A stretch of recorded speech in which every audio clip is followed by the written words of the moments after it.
This week on the Steam Machine Podcast. Hey, close the window, Inwa. You're letting in some Morrowind. Cue the music!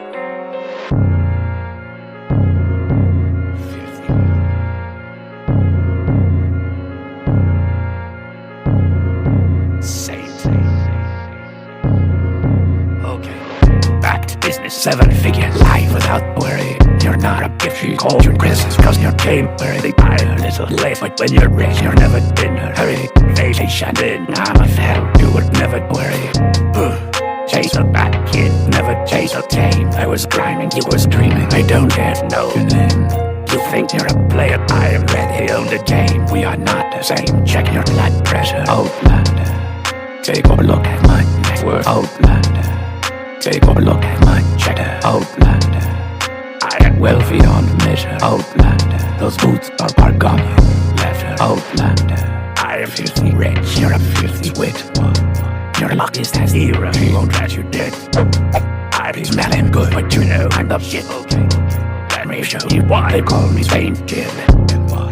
Only brains I know up in my pocket. Yeah. I am filthy rich, but this is not the money. I'm not moral, but don't look at me funny. I did my time. If you cross me, it'll be bloody. Chase a back kid, never chase a tame. I was grinding, you was dreaming. I don't yet know your name. You think you're a player, I am ready on the game. We are not the same. Check your blood pressure, Outlander. Take a look at my network, Outlander. Take a look at my cheddar, Outlander. I am wealthy on the measure, Outlander. Those boots are Bargonian leather.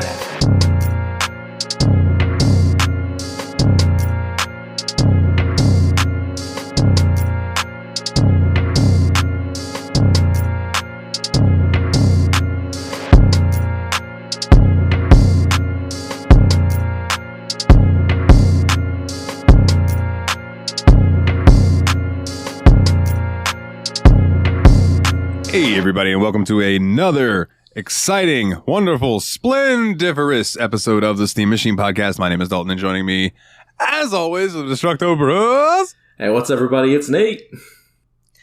Hey, it's Willie. How you doing? Willie, do you have a cold? You sound different. I have a McCollove. I mean, I know you love coal. I know we've talked about this. It's why you're always a bad boy, so Santa gives you all of it, but I'm just curious. Yeah, I'm a real retro.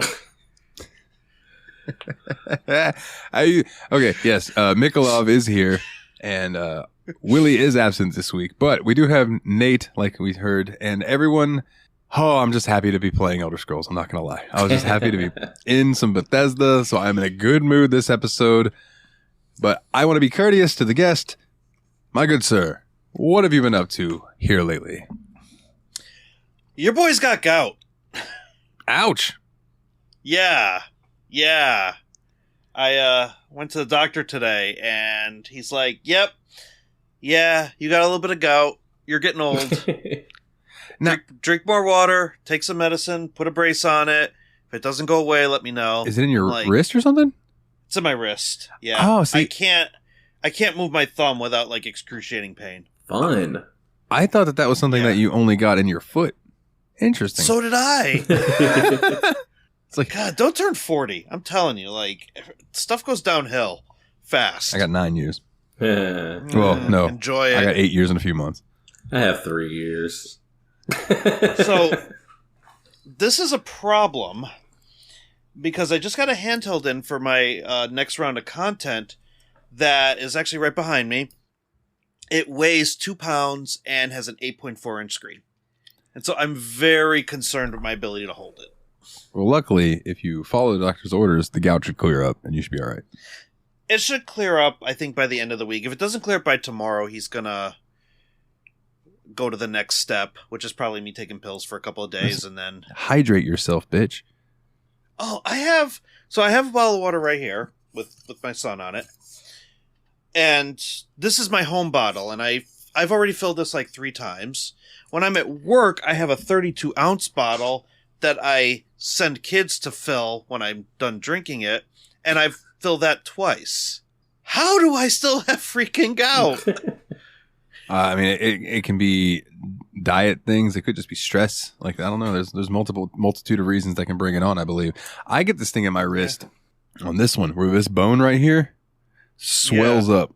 Ooh. And it's just like, it just hurts. I think it's carpal tunnel or whatever. Oh, go ahead. No. Make your jokes. No, I don't want to make any jokes. Like, I already know. That's not Oh, I see where you're going at, but no, yeah. I was just thinking about how much carpal tunnel sucks. I was not thinking about anything inappropriate. Oh wait, this isn't JRPG Report. I could be lewd. Yeah, it's not Spot either though. Yeah, that's this, true. It's this happy medium between the two. I could be happy medium. Okay. I'm Dalton. Gout. Let it all out. These are the things I could do without. Come on. Hurts when I move thumb. Come on. I think that hurt Mikolov's heart a little bit. Yeah, he face palmed pretty hard there. I chose this. You did. You asked to be here. I did. Yeah, and you're going to be on the next. I chose the and life. You're going to be on the next one too, buddy. Yeah, that's true. Oh, spoiler! That's true. But you guys don't get to know what that next one is until the end of this episode. There's there is logic behind it. That's all I'm saying. So, is there anything else you've been up to, man? Just your medical woes and your new hand thing? Which hand thing are we talking about? Your handheld behind you. Sorry, I forgot the name of it. I forgot the name of it. The handheld. Yeah, sorry. I thought you were talking about the gout. No, that's his medical issue. My bad. That's why they call it dope. No. Other than that, everything's pretty chill. Work's good. I've just been kind of on the busy side, so anybody who's listening that actually follows my channel, I'm sorry, things have been a little bit on the slower side lately. I promise I am hard at work with a pile of handhelds trying to get some content out to you guys, so I'm just getting through life. I'm gonna be okay. Fair enough, my good sir. What about you, Nate? Yeah, man. So I decided I didn't want to do the job I had anymore, so I quit. So I'm no longer the manager of a video game store. Wait. Back up. You quit that job? I did. Here's what hold on. I want to give you my headcanon for this. Nate's sitting at work, and he goes, "Man, I'm doing the same thing that Jeremy did." Wait a minute. I'm doing the same thing that Jeremy did. He's the villain. Guys, I can't do this anymore. I have to leave. That is exactly it. No, what it really was is just because scheduling is a son of a bitch.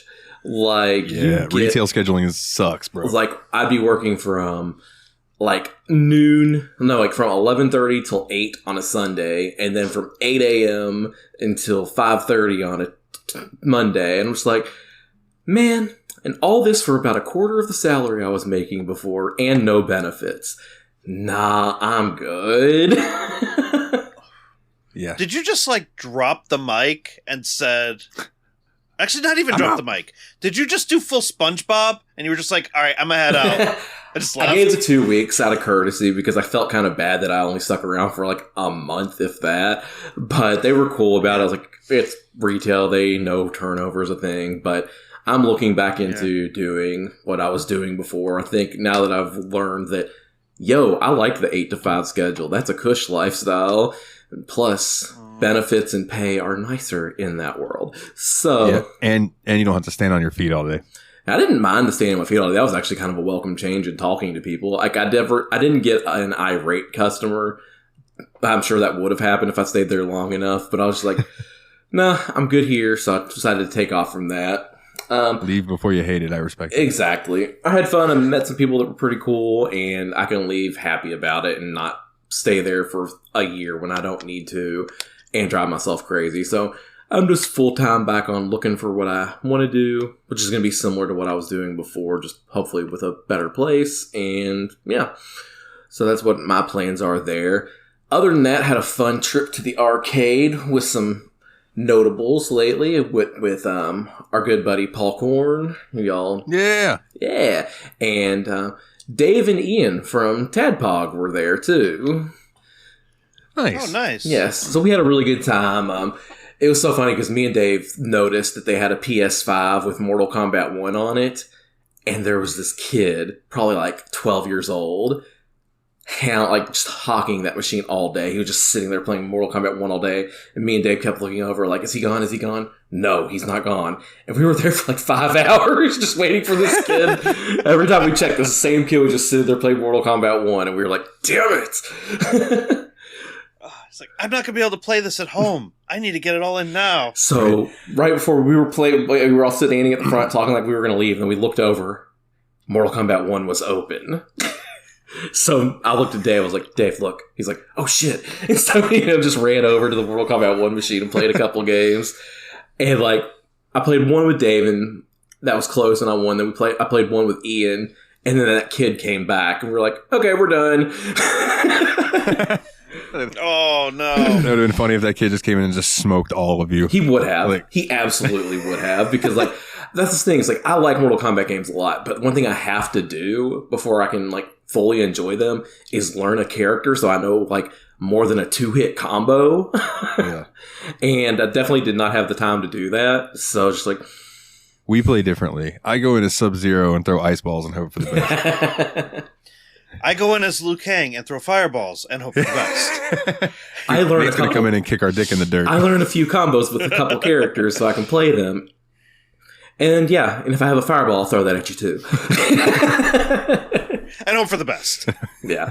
But, excuse me, it was a really good time because, like, I hadn't seen Dave in a couple years, it feels like, and it was good to hang out with him, and then I always love hanging out with Paul. So it was a good time. I enjoyed it. I would really like to wrangle in Dave to join us on an episode one day.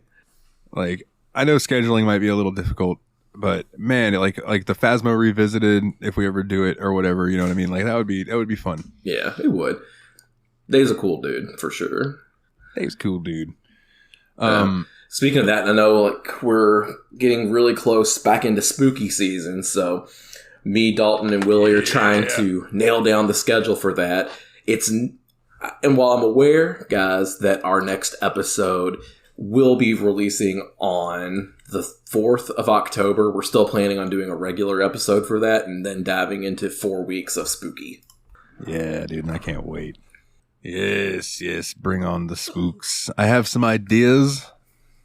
But nothing is set in stone. The problem is me, you, and Willie have too many ideas. Yeah. I always love Spooktober. You guys put on some good content during that month. Thanks, man. Not that you don't put it on all the time. Oh yeah, this episode's going to be hot fire fresh, man.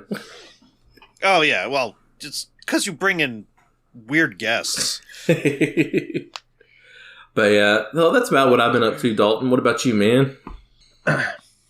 Well, now remember, this is the TSMP version, not the YavSpot version. I know. So long story short, I was suspended indefinitely from work because something that I said was misheard. Either way, it would have gotten me in trouble. But what it was misheard as, a lot worse than what I actually said. So I'm suspended indefinitely without pay at the moment. So if you are listening to this and you enjoy the show, patreon.com/The Steam Machine Podcast. Right, hold on, let me make sure I get this right, for God's sakes. Patreon.com/The Steam Machine Podcast. If you want to go donate to help support the show, that'll literally help me pay bills at the moment, and I would really appreciate that. I got my last paycheck today. So we'll see where this goes. We'll see, because it's all hearsay.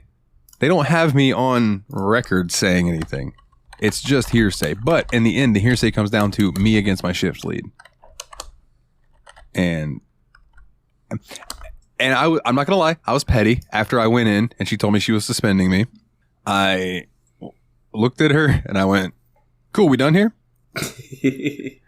And she said, yep. And I went, cool, so I can clock out and leave. She's like, yep. And I said, awesome. You have a good day today. And I clocked out and I go to walk out and the door shuts behind me. And I turn around and I beep, beep, beep. And I opened the door back up and I leaned in and I just went, I could rat out Melanie for 100 things I've heard her say about you. Just so you know. And then shut the door and walked out. because the lady who ratted on me, Nice. I have heard her say some shit about Trisha. I also know she's a kiss ass. So whatever. Anyway, I'm gonna start getting mad. So we're gonna slide past that. But yeah, if you would like to help me pay some bills, patreon.com/Steam Machine Podcast. But I do have a promising interview coming up with Coca-Cola. So we'll see how that goes. Other than that, I've been playing a certain game a lot. We'll touch on that later. I've been playing the shit out of it. I also have been fucking around with some more retro arch stuff. Mikolov showed me some cool shit on there. He helped me fix my Game Boy and my Game Boy Advance games to be bigger and I can see things, but it didn't fuck anything up. And it was amazing. You want to try to explain that, like how that works? So, yeah. First of all, I'll start by giving a quick shout out to the Gamma Squeeze on the Retro Handhelds community. This guy, he makes Android modified operating systems for retro handhelds. So, this guy here, that I'm going to be covering at some point, this has his operating system on it. And That's it cool. is completely optimized for RetroArch and for some of the standalones. And I have, just for a little bit of context, those of you that follow the show, you know that I have a home in Steam Machine, which just says Team Retro Chat and Team Retro Announcements. I also have the same setup in the Retro Handhelds Discord, where they were nice enough to bring me in and give me a channel there as well. And so I posted in there one day, I'm like, hey, I'm trying to make my GBA look good. Anybody have any ideas? And he just comes right in. He's like, okay, go into RetroArch. Set your video filter to normal 4x, which is already in RetroArch. It's just built in. Now go to this GitHub, download this thing called Shimmerless. I forget what it was called. Shimmerless something. And that's a shader. Go put that shader in. And basically what that did was it blows up the picture, but it also blows up the pixels to match so it doesn't look distorted. And then the shader gives it a little bit more pop. And it's gorgeous. And it just takes Game Boy Advance. I think I had you pull up Mario Advance 4. Yeah. And the pixels plus the colorization of that shader just make it look like magic. Like if I had this back when the Game Boy was out, I would think that it was the best thing ever. I already thought Game Boy Advance was the best thing ever. But... Game Boy Advance was fire, bro. I Dude, love that. Like I said, Yeah. One of the best handhelds of all time, honestly. dude, the first game I pulled up, Earthworm Jim, I was like, I gotta see it because that was my jam. I never really got very far in it when I was a kid, but I played that first level 100,000 times. But yeah, and then he helped me get my original Game Boy games to look like cream spinach, which was cool. And now I'm curious, like, what other shit that I can do with other systems within RetroArch as far as shaders and things like that go. If you haven't noticed, I've been saying RetroArch. I've been defeated. Every video I watch on it, everyone says RetroArch, and I'm like, dude, I think RetroArch sounds really better, like a lot better, but I've been defeated. God, I bounce. I'm bad. I bounce between the two. I also bounce between ROG Ally and ROG Ally, so... I always read it as ROG. Nobody's called me out on it, but they've called me out on being tired. It's Roggly. Roggly. Oh, the Roggly. Ooh, I'm going to start calling it that. And I'm just going to, at that point, I'm just going to take a broccoli and just put it in the shop. Just take a nice little piece of broccoli. I got this 8 is the pounds Roggly. of broccoli and a key of limes.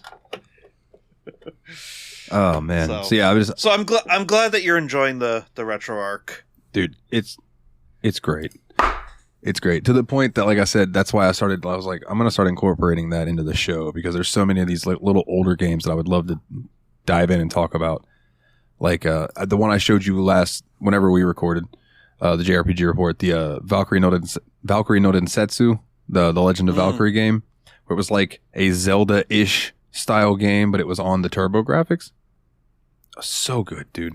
And it was an arcade game. It was a Namco arcade game, but no, it looked fun.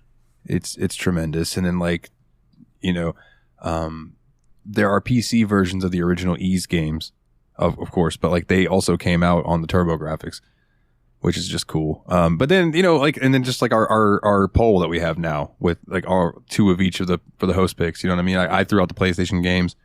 Nate threw out first the game that I couldn't get to run properly, so then he picked a different one.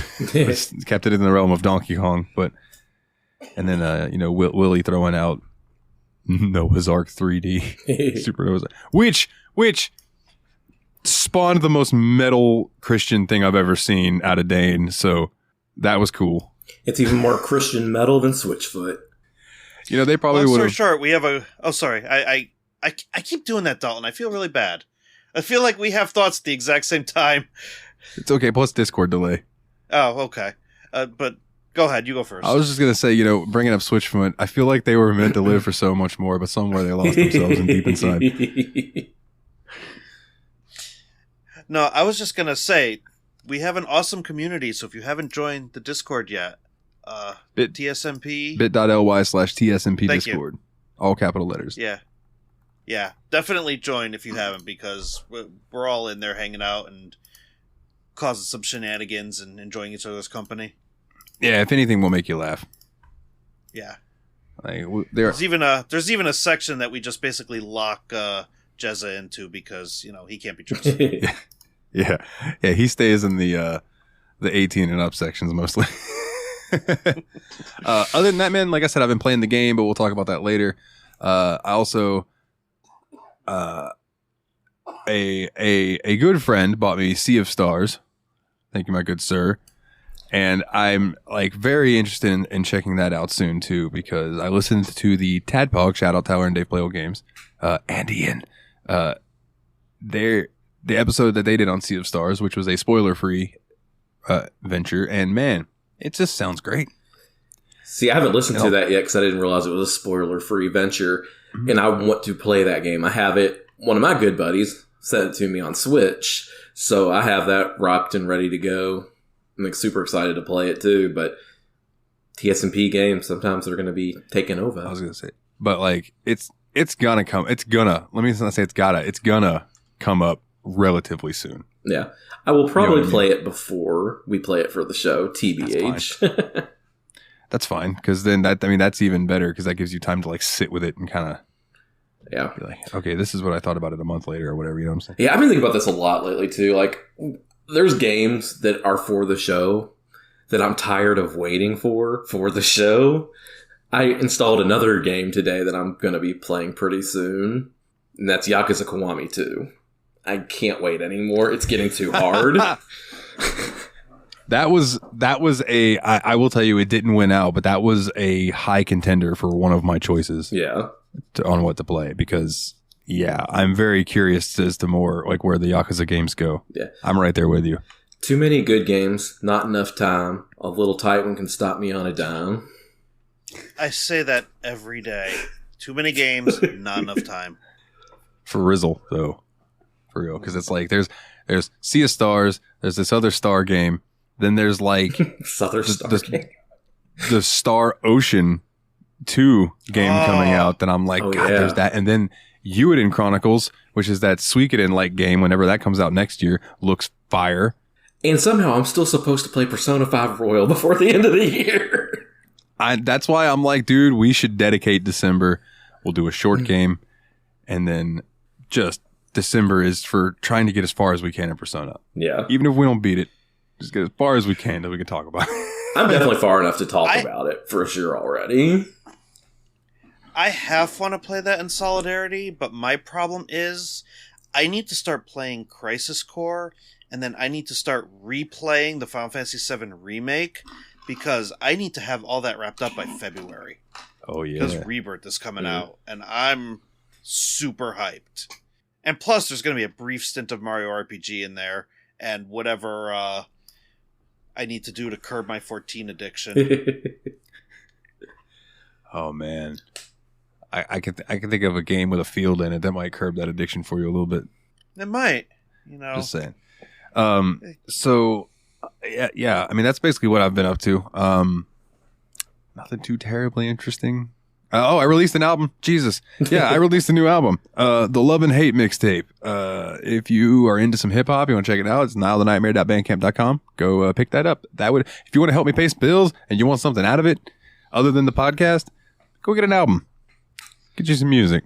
Buy my entire discography. It's a lot, but it'll be worth it.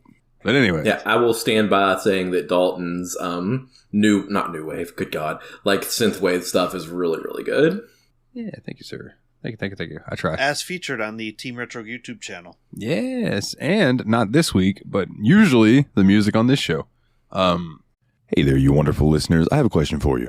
Do you want to make a podcast? Well, Spotify's got a platform that lets you make one super easily and then distribute it everywhere and even earn money all in one place and for free. How can you beat that? It's called Spotify for Podcasters. And here is how it works. Spotify for Podcasters lets you record and edit podcasts right from your phone or computer. So no matter what your setup is like, you can start creating today. Then you can distribute your podcast to Spotify and everywhere else podcasts are heard. Video podcasts are also available on Spotify. And when you want to take conversations with your fans to the next level, there are Q&A and poll options available, and those are the best way to get them talking. With Spotify for Podcasters, you can earn money in a variety of ways, including ads and podcast subscriptions. And best of all, it's totally free with no catch. Ever since I've discovered Spotify for Podcasters, it has made doing my shows like the Steam Machine Podcast, Yabs Pod, and the JRPG Report much, much easier to do. Like being able to just go on there, record them, upload it, boom, it's done. I don't have to pay for a site service to host or anything like that. It's fantastic. So I highly recommend that you give it a try. Download the Spotify for Podcasters app or go to www.spotify.com/podcasters to get started today. All right, then. If there's more that I did, I am forgetting it, and it doesn't matter. So it's all good. I will say this. It is time, boys, for O-dubs, the obligatory Wicca-booty of bullshit. Because we played a game called Morrowind. The Elder Scrolls 3 Morrowind, in fact. And it is an open-world action role-playing video game developed by Bethesda Game Studios and published by Bethesda Softworks. It is the third installment in the Elder Scrolls series. I don't know what gave that away. Following the 1996's Elder Scrolls 2 Daggerfall. And I'm willing to bet that was the second game in the series. And it was released in 2002 for Microsoft Windows and Xbox. The main story takes place on Vardenfell, an island in the Dunmer, or the Dark Elf, province of Morrowind, part of the continent of Tamriel. The central quest concerns the demigod Dagoth-Ur, housed within the volcanic Red Mountain, who seeks to gain power and break Morrowind free from imperial reign. Though primarily a fantasy game with many gameplay elements and Western medieval and fantasy fiction tropes inspired by Dungeons & Dragons and previous role-playing games, Morrowind also featured some steampunk elements and drew much inspiration from Middle Eastern and East Asian cultures. Morrowind was designed to be an open-ended, freeform style game with gameplay in mind, with less emphasis on the main plot than its predecessors. This choice received mixed reactions, although such feelings were tempered by reviewers' appreciation of Morrowind's expansive, detailed game world. It achieved critical success and commercial success, winning various awards, including Game of the Year, and selling over 4 million copies worldwide by 2005. It has since been considered one of the best video games ever made. The game spawned 2 expansion packs, Tribunal and Blood Moon. Both were repackaged into a full set along with several minor add-ons titled Morrowind Game of the Year Edition, which was released in October of 2003. And Morrowind was followed by The Elder Scrolls 4 Oblivion in 2006. Which I imagine that's the 4th game in the series. If I had to take a guess at it, I would imagine that it is the 4th game. So, did either of you have any experience with Morrowind before this? Definitely not. It's actually part of why I'm here, because I have been told I need to play this game. It's a masterpiece. It's what made Elder Scrolls, blah, blah, blah, blah, blah, blah, blah. And so I'm like, you know what? This is a good opportunity for me to weasel my way in, as I typically sometimes do when you guys are playing a game I want to play, and give it a good old college try. All right. So I had dabbled in this game, just messing around with it. Never really got super far into it because I always just preferred seeing what I could do with it with mods, or I would play it for a little bit and be like, man, I'm gonna go play Oblivion. So I'm curious, what was one of your what was your first reactions going into it, and what was like what jumped out to you at first? And let's start with the guest. We'll be courteous and go the guest go first. Oh, man. Do you want the full story, or do you just want initial impressions? Initial impressions for now, and then we'll get the full story after. Okay. So, initial impressions were when I made the genius decision that I was going to play the OG Xbox version. And it's available on Game Pass, and my subscription is current until October. So I just fired it up. It was like a gig download onto my Xbox. I pulled it up and started up a character, and my first initial thought was, oh no. Yeah. Oh, what am I doing? And it took me, I want to say I restarted like 3 times before I finally settled into mechanics. Like on the Xbox version, you have to actually hit the black and white buttons, which were extra buttons on their Duke controller, in order to change your character's race and look and everything. So originally when I thought I wanted to be a Nord, I thought I had to be that Nord.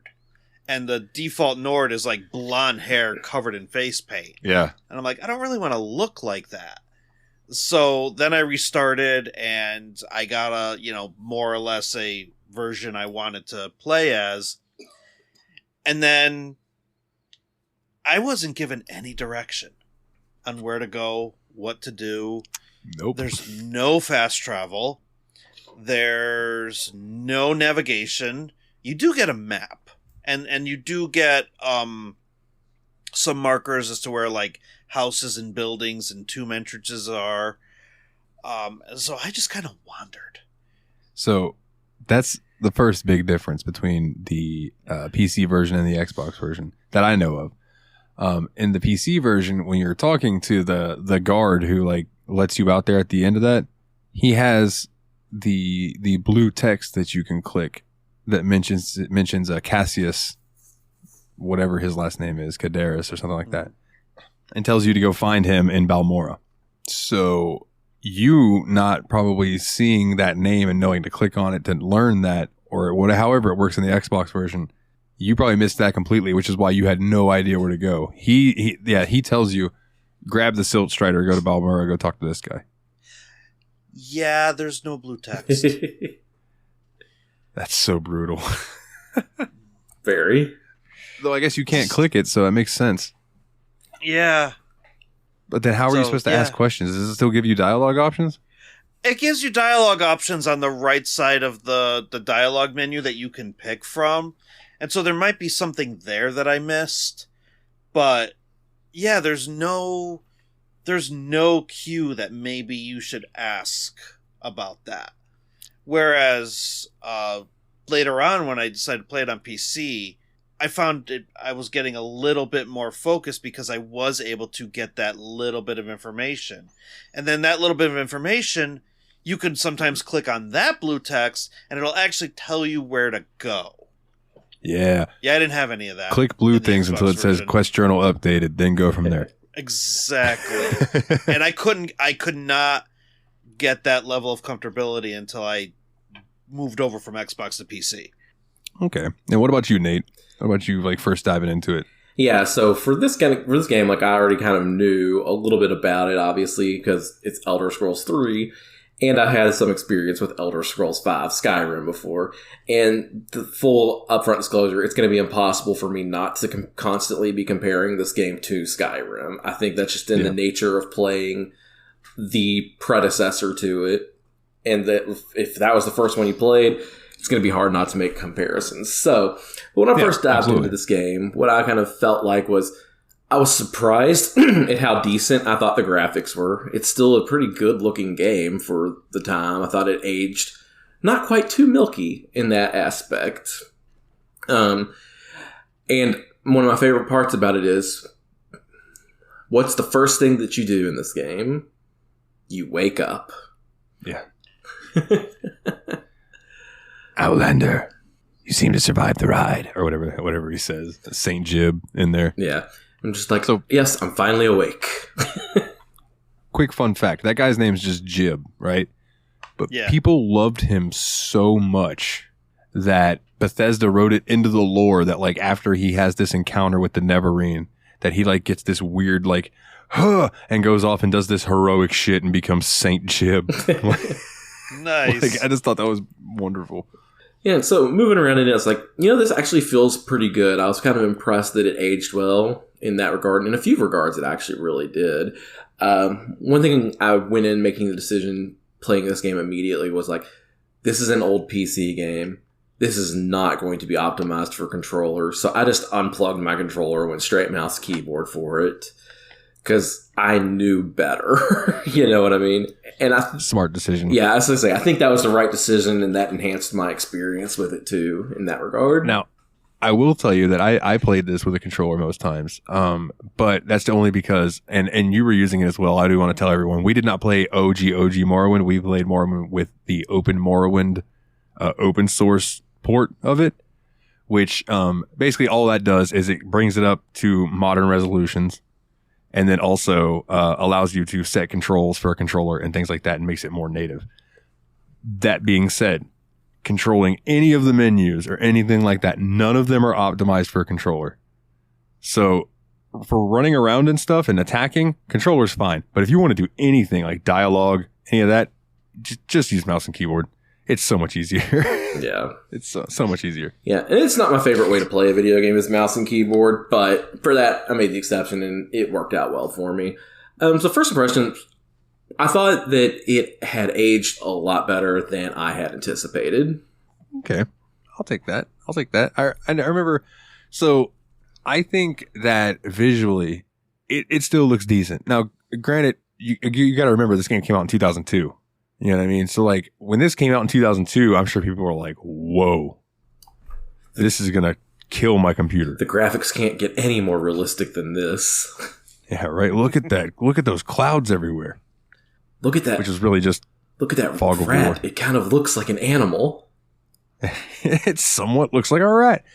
But you got to think, too, back then, resolutions were lower on those screens. It was 4:3. Yep. Like, Yeah. shit looked better. It's kind of like when you look at pixels sometimes now, pixels on newer screens, or you can see like the real sharp edges of them and stuff. It's like that was blurred on CRTs, so it blended better. Yeah, you know? that was an art form. It honestly was.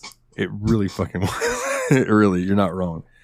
There's still people out there that emulate CRT scan lines on their games just because they want that experience. Yeah, so I think on PlayStation 4 and on the PC version of the Sega Master System Genesis Mega Drive Collection or whatever it is, not Master System, the Genesis Mega Drive Collection, one of the filters that's like an overlay that you can use is the CRT scan lines. Yeah.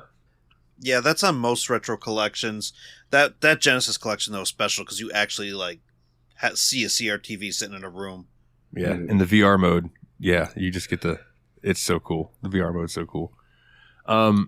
But yeah, so like I thought the graphics aged better. The character models are kind of funny. The animal or the beast men, they walk really funny. Yeah, they do.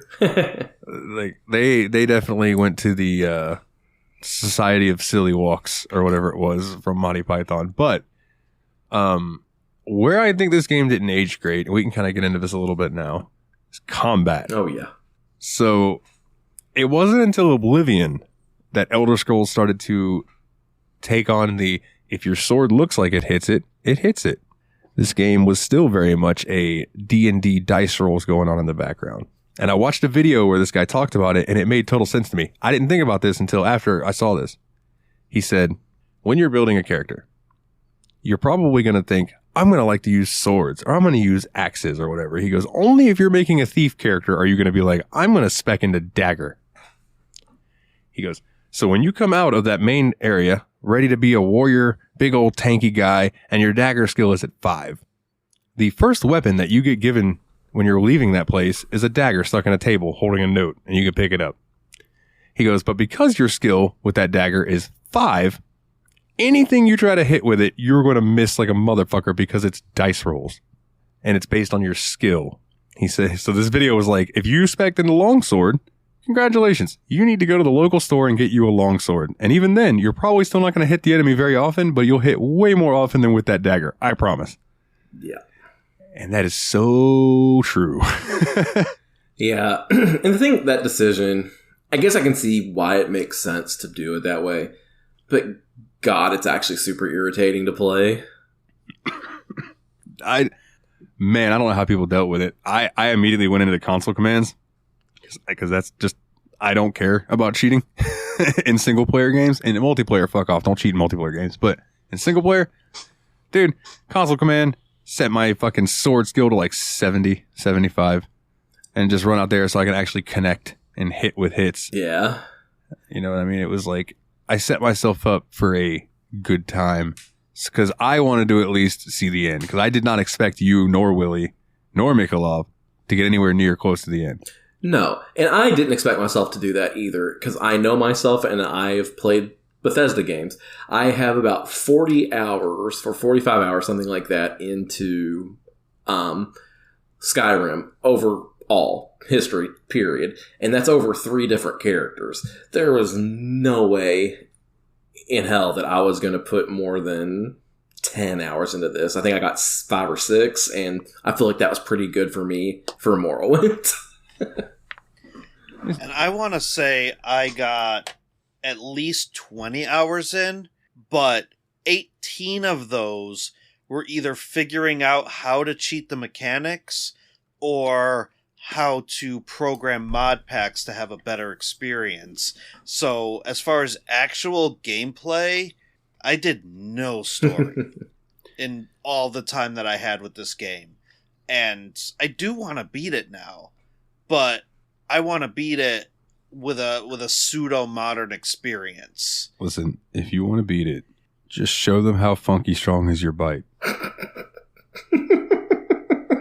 It doesn't matter who's wrong or who's right, man. Just go beat it.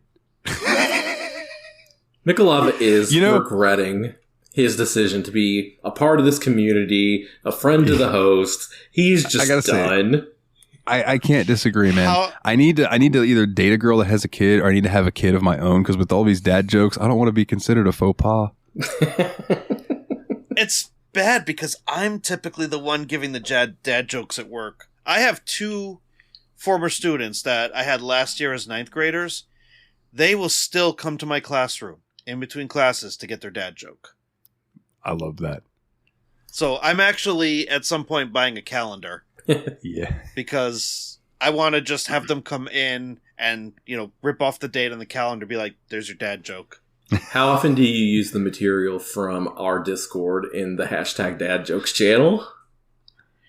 Not nearly enough. There's some gold in there, bro. I've been going to the dad joke subreddit, and most of that stuff is NSFW, especially when you're a high school teacher. So I've been failing in my role as school dad, but so it's just talking about playtimes, Nate, and you're talking about your hours in. I don't know if this is all the hours because of the mod pack that I used, but I think it is. I have a total time played in Morrowind of 15.1 hours. Oh, okay. All right. And like I said, I might have played a little more than that. I don't know if the mod pack tracked it. This other game I'm playing hasn't been out all that long, and I've got 53.8 hours into it. Not bad, not bad. This is going to be another Skyrim for me, dude. Good. Good. Happy about that. I can see it now. I think that's what it's supposed to be. But yeah, back to Morrowind. I just wanted to say that that's just funny, the discrepancy in hours of that. The combat, man, it's just like it's a product of its time, because it was still very much before they started trying to branch out into their own thing. They were using that D&D model, like Baldur's Gate did. Yeah. And all of those games. So. And I think in my opinion, if they had made it more obvious that is what they were doing, instead of just having you swing and not see anything, if we got a dice roll, like icon or something above it, and it showed what we rolled, that would have made more sense and we would be less frustrated about how we didn't hit them. So, one of the mods in my mod pack added a little pop-up that when you swung your sword, it showed you what dice roll you got. But that was literally like a mod that somebody put it in. But yeah, I agree that should have that should have been in the game. Yeah. As a toggleable thing. Like you can toggle like what frame rate you can see in some games, like what's your frames. Fucking just toggle your dice rolls. Yeah, 1000% agree. And I haven't played Baldur's Gate exactly at all ever. So like, is the dice roll visible on those games? Because I feel like you roll an actual dice, from what I understand. Yeah. Well, when you're attacking, it's kind of just automated and just goes off your skills, and it'll tell you. But like, it's a little different in Baldur's Gate because you don't really raise your. Well, I guess you do. It's not you're gonna hit. It's different in Baldur's Gate. Okay, but there are still dice rolls going on, and anytime you need to make a decision, specifically in Baldur's Gate 3, it brings up this whole like table thing where you click and roll 20-sided dice, and you get your numbers from that, and then you can use your inspiration to re-roll if you need to, or you can crit fail. Yeah. There's all that stuff. So it is really cool how they do that. But in the older Baldur's Gate games, it was all happening behind the scenes. That's what I was wondering about, like, so yeah. See, like, that's a problem for me, because I feel like if that's the kind of mechanics you're using, it should be visible or visualized in some sort of way to just make the player feel a little bit better to understand what's going on. Because if you go into, say, Morrowind and you don't know that's what's happening, and I only knew that was happening because I was told that by you. If I had just gone in and just missed everything, I would assume, especially in the very beginning of the game, that I'm just attacking wrong. Yeah, 100%. And another thing with Baldur's Gate 2 is I think, Baldur's Gate 1 and 2, but you know what I'm saying. I want to say that like you couldn't, like if you didn't have skill in it, you couldn't equip it. Like, if you were a mage, you couldn't equip a great axe, or if you did, it would be like, oh, well, you can't cast spells now. Mm-hmm. And it would be like, oh, well, shit, I shouldn't use this. Morrowind didn't do that because they wanted you to have player freedom. But at the same time, it can be really frustrating, like you're talking about. So, I don't know. That's the one part of this game that I think if any part of it aged really, really poorly, it would be the combat, because I think the writing is really good, for the most part. And I think that's because there's less voice acting in this game. Thereby, there is a far more amount of text. Yep. Because they didn't have to pay somebody to read all that shit. But in the same vein, if you're one of those players who doesn't like to read, this is not the game for you. Mm-hmm. Because you don't have a compass that tells you where to go for the next quest. You don't have quest markers. You don't have none of that. You have talk to the NPC, and you might write something a handful down or of interest in your journal. And then one of the mods that I had was where you could pull up an empty notebook and type in it if you wanted to, just for notes. But there are literal quests in this game that I don't know if either of you saw them, but maybe you have, where they're like, okay, we need you to go to here. Here's how you get there. Follow the river. The river's going to fork. Take a right at the fork. Follow that until you see a rock cairn. When you get to the rock cairn, cross over the river. There's a big tree. Go past the big tree. Go over the hill. Where you're looking for is over there somewhere, I think. What? I had a dude tell me, he's like, I need you to help me track down this witch that bewitched me and did my spells and shit. And he's like, but I don't remember which direction. I could be turned around. I don't remember which direction. I think she's just somewhere up to the northwest. So I just started going northwest. Dude is still in my party because I haven't found the witch. And I finished another side quest in that time where this other lady I found was like, hey, can you take me to whatever the name of the town was? I'm sorry, I cannot remember.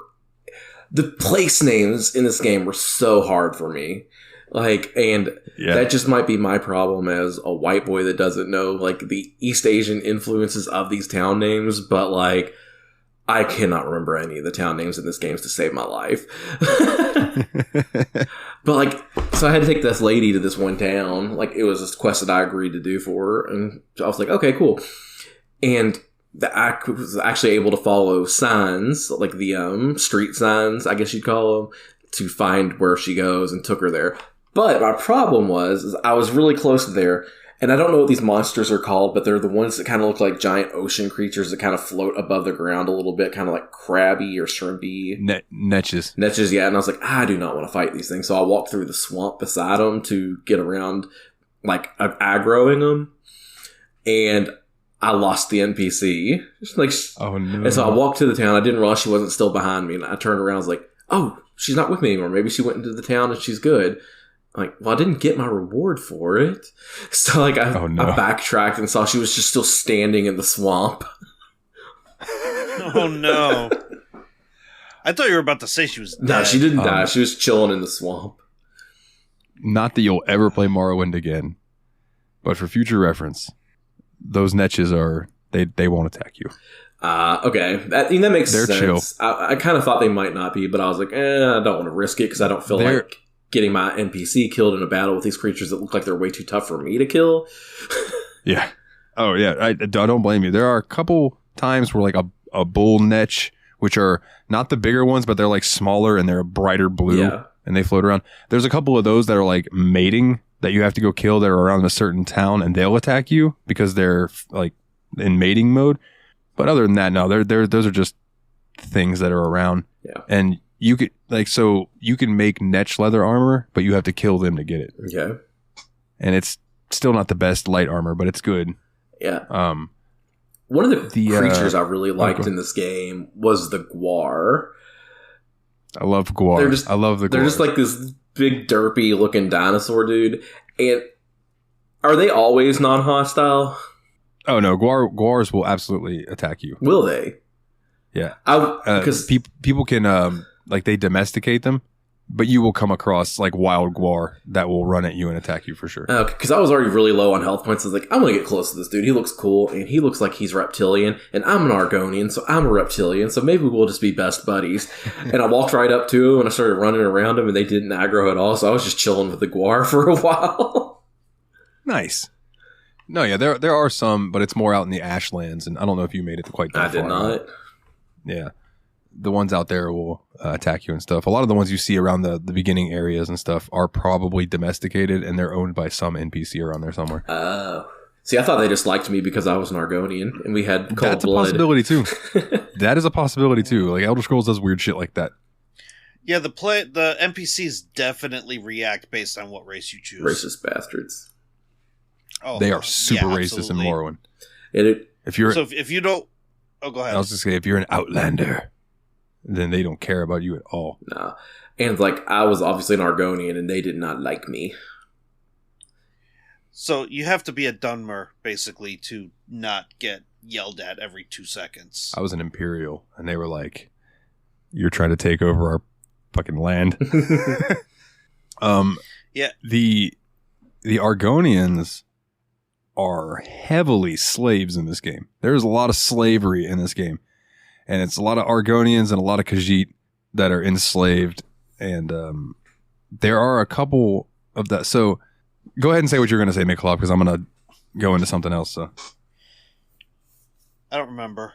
Okay, fair enough. So, okay, you know how in Skyrim you can go do the Fighters Guild, and then you can go do the Mages Guild, and then you can go do the Thieves Guild. You cannot do that in Morrowind. You can join a guild, or you can join a house. You might be able to join one of each. But, like, you can't do multiple. So if you go Fighters Guild, you can't go through and do the Mages Guild. Like, once you hit a certain point, you cannot go further. You have to choose. But there are houses, like House Telvanni, House Redoran, and all these that you can join as well. A few of those have some serious slavery going on, and with their quests and things like that. And man, is it just a touchy subject, even in video games. It's like, fucking A, man. I get the point they were getting across, though, that they're like, it's bad, and you're going to try to help them. But you can also, like, be a slaver, like you can in Fallout, where it's like, well, no, you're going to go deliver these people in slavery and all this type of stuff. So it's like, it's brutal. But yeah, Dunmer don't give a fuck. Dark Elves, dude, they're like, they love Morrowind. They don't like outsiders at all, and they eat people. Like, that's their thing. It's like a ritual thing that they do where they consume the body of the people that they kill. Fun times. They're fucking hardcore.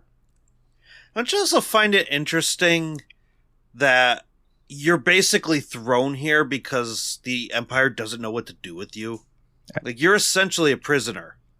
And they basically say, we're sending you to Vardenfell. We're not going to send you to prison. We're going to send you to Vardenfell. You're going to be a free man. But everybody's going to hate you. Yeah. Yeah. And what's tremendous is that, like, if I remember right, Vardenfell is just an island. Volcanic island. Off of the actual land of Morrowind itself. Yeah. So, like, you're only seeing a part of Morrowind in the game Morrowind. You see more of it in Elder Scrolls Online these days. But one thing I do want to bring up while I'm thinking about it, and Nate experienced this firsthand, there's little to, if any, auto-saving in this game. And if you do not, like, I had a quick save mapped to up on my D-pad on my controller. Because I was hitting that motherfucker a lot. Because dying and losing tons of time is not something I enjoy anymore. Yeah, I lost about an hour pretty early into the game. I was like, God, do I want to keep playing or am I just done with this game? So I decided to power through and kept playing. It didn't take me too long to get back to where I was, honestly, because I had more experience at that point. But God, it still never feels good losing progress. I feel like I've restarted a total of 5 times because 4 of them were on Xbox for one reason or another, and then eventually I just couldn't do Xbox anymore, and I moved over to Steam, and so I restarted on there. And that was a different experience of, I don't know that I want to keep doing this. Yeah, like I said, I didn't expect anybody to beat it because of its archaic nature in some senses of it, but I don't know. I really enjoy the story. You're going through trying to figure out who you are, and like it turns out that you might be this long spoken prophecy of the Neverine, who's like one that's going to stop the big evil that comes, and that evil ends up being Dagoth. And fun fact for you boys, I ended up going to the lair of Dagoth before I should. My athletic skill got so high. I'm sorry, my acrobatic skill got so high that I could jump a stupid height, right? So there's this big area that's around the red volcano area where he's at that's called the Ghost Gate, and you can't get through it. So I ran over to this big rock next to it and just jumped over that motherfucker. And then I went running around and I just went exploring. And there's a bunch of different Dwemer ruins in there. So in exploring these Dwemer ruins, I found Keening, I found Sundering, and I found Wraithguard. Just fucking around. And then I go and I happen upon this place that says Dagoth, and I went, really? So I ran up in there, found my way all the way to the end, and he looks at me and he says, Dagoth welcomes you, Nerevar, my old friend. But to this place where destiny is made, why have you come unprepared? So I whacked him with my sword. So we start fighting. And I kill him, and he disappears. But he's not dead. And I figured that because there was no big, woo, you did it, or anything. So I walked through the door that was in there.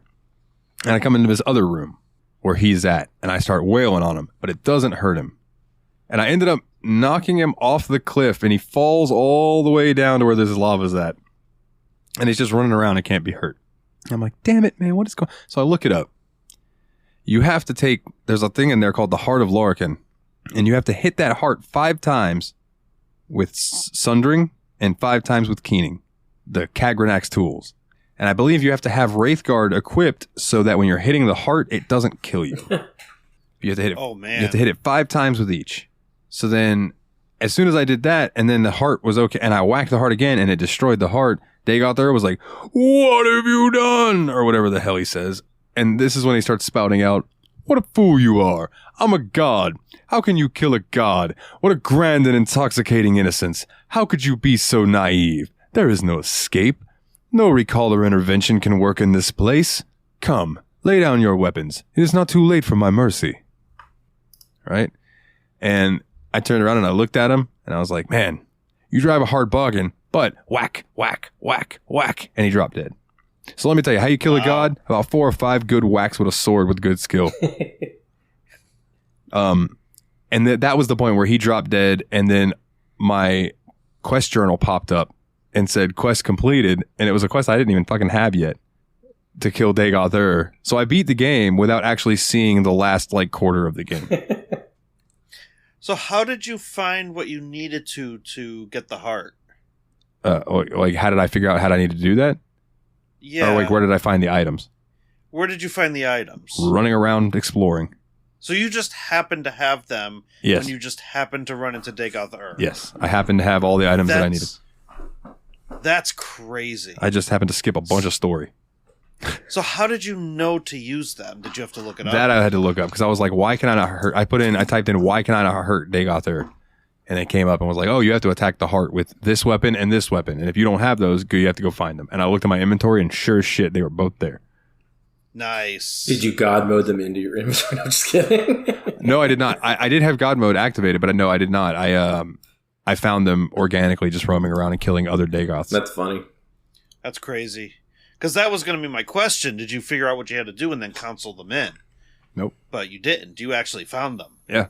Yeah, in that little area in the Red Mountain section, there's like 4 Dwemer ruins I think you can go in.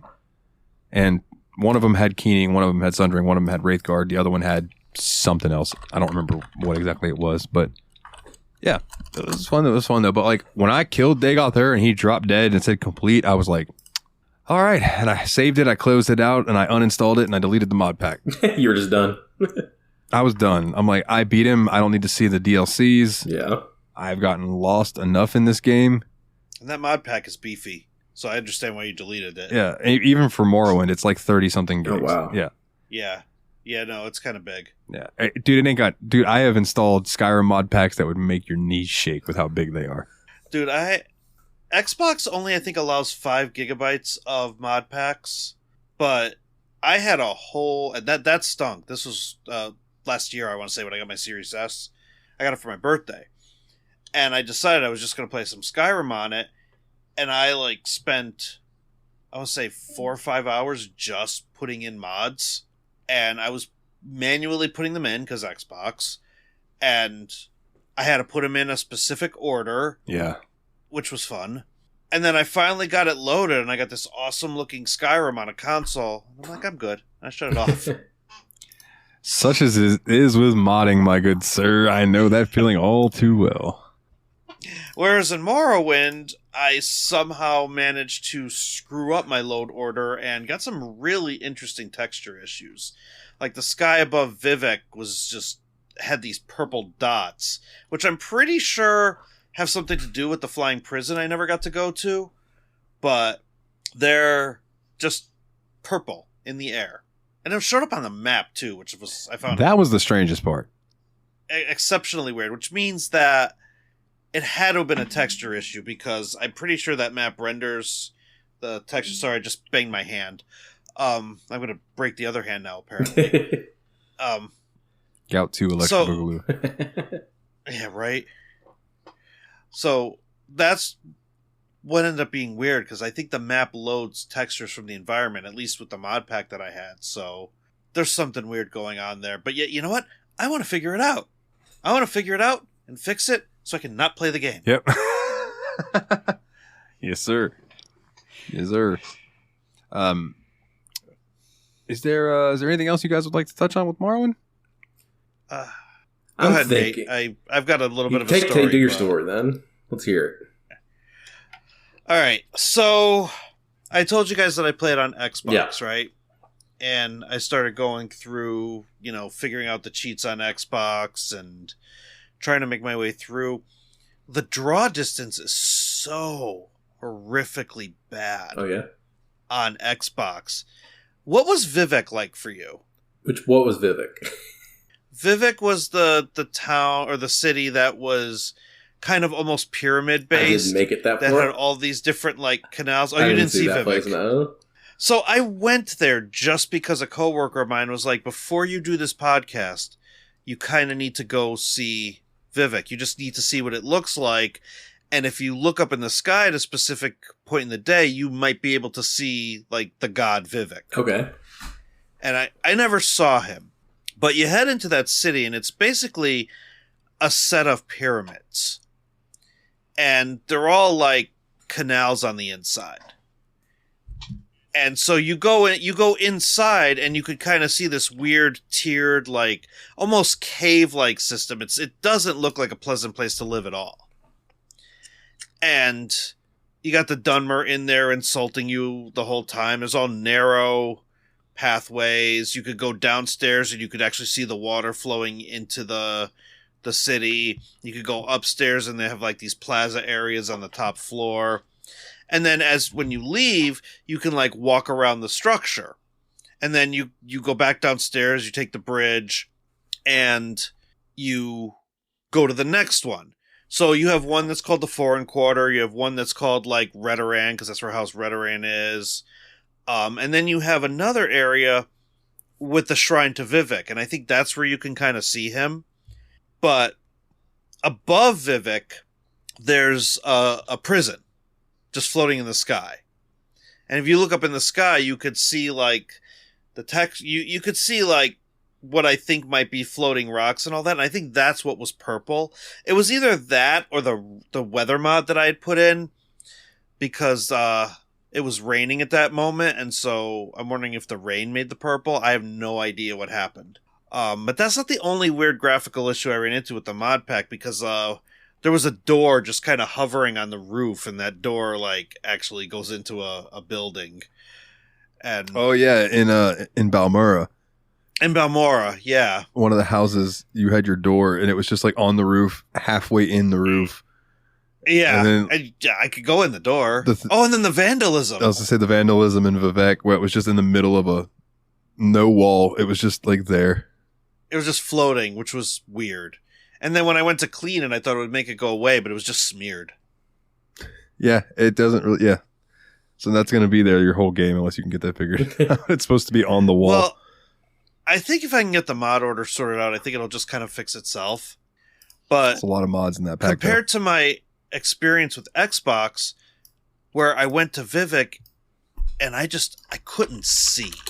Didn't matter. Daytime, nighttime.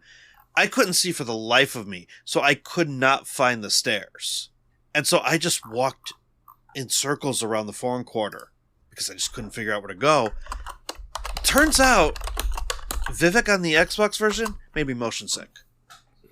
And so I ended up with just this massive headache, and I had to stop playing. And so then when I went to go do the same thing on the Steam version, even with the mod pack, that wasn't an issue because I think there was better draw distance and that type of thing. But it's just really weird for me to sit here and say that an Elder Scrolls game made me motion sick. Right? It wasn't until Skyrim VR that I felt that way. But yeah, I have gotten a headache from in Vivek, even on PC, with the graphics cranked up with the mod pack, because when the mod pack is working right, like water and things like that, it looks ridiculous. And there's a lot of water around Vivek. So it would make even my machine slow to a crawl, to the point that I knocked it down to 1080p instead of running it at 1440. And that made it a lot smoother. But like for a game in 2002, for there to be mods that look so good that it can slow my computer down, that's fucking impressive. Hell yeah. Right. And one thing I have to say is, if you're going to play this game with a controller, you could probably do one of two things, and they're both not cheap. You could either, one, get a Steam controller, because then you can manipulate the mouse with that right touchpad, and it'll probably be an easier experience, but those have been discontinued for years. Boy, do I kick myself in the dick for when they were discontinuing those. They had them on sale on Steam for $5 plus shipping. With the case. Yeah. And I'm like, motherfucker. And now I bet they're way more than that. So I can make you cry if you want. I got mine for free because my buddy Jeremy was working. I also have a buddy Jeremy. He's not quite as lewd though. My buddy Jeremy was working a manager at GameStop at the time. Oh God, I have a buddy Jeremy that used to work at a GameStop. What? Okay. Does he have a beard? Yes. Wait. Yes. Are you sure it's not the same Jeremy? Are you positive you don't know Jezza? Is Jezza over 300 pounds and diabetic? No, you got me there. He's not. Okay. That would be funny too. So, well, Connecticut Jeremy went to a GameStop conference one year, and they gave him a Steam controller and a Steam Link because I guess they were going to start selling those at GameStop, so they wanted the managers to be able to experience that. And it was going to be one of the first times where you could play a Steam game not tethered to your desktop. And so I kept them. I still have them. I never had the case, but I always had the Steam controller. I asked him if he wanted it back. He's like, no, they're yours. Keep them. I don't need them. I have no interest in using them. And so I still have it. And then eventually I went on eBay and got a case for it because I'm like, you know what? These things are so rare now that I should probably get the case just to complete the package. But the case is all I paid for. The controller I just hung on to for several years. I've got a Steam Link because Kana sent it to me. Oh, wow.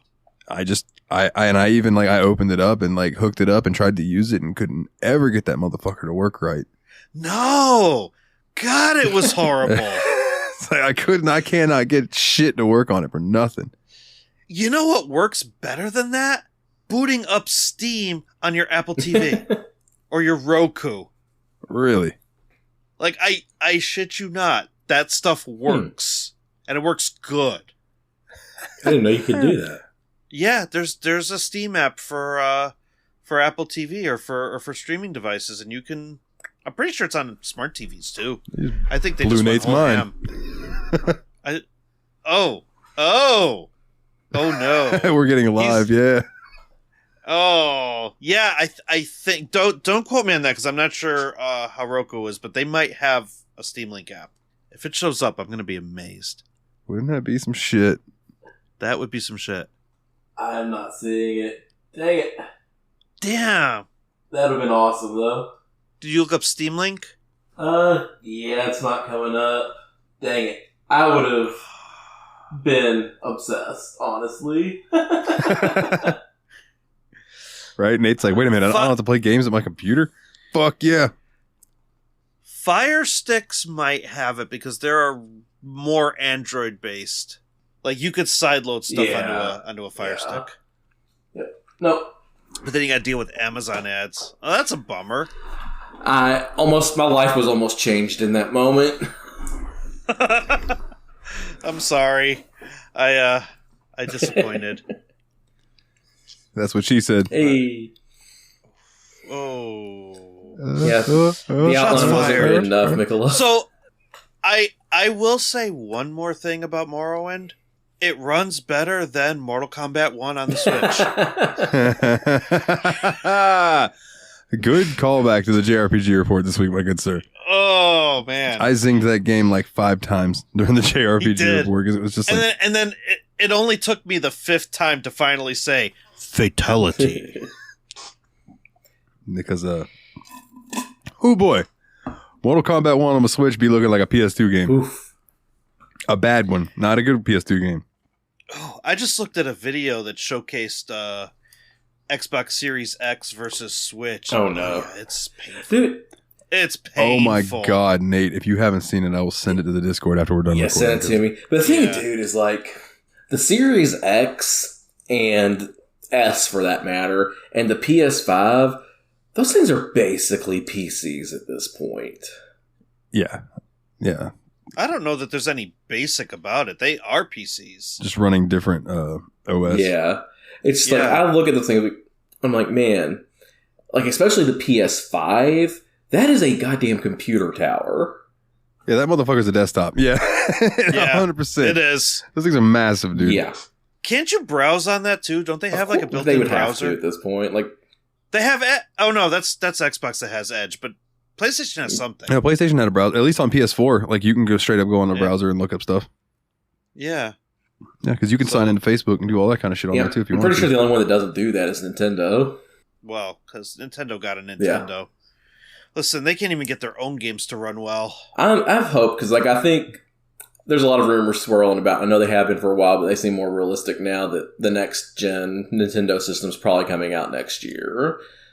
And it's supposed to be backward compatible if you're going to believe the rumors and the alleged leaks. Dude, you've seen how well, like, Breath of the Wild can run on a PC Like, imagine if they can upgrade it to that on the next gen Switch. Like, that would be amazing. Dude. Man, you could get Breath of the Wild to run on the Steam Deck at 800p and get 60 frames per second, and it's nice. Dude. Tears of the Kingdom still runs on it too, but I don't think it's as good.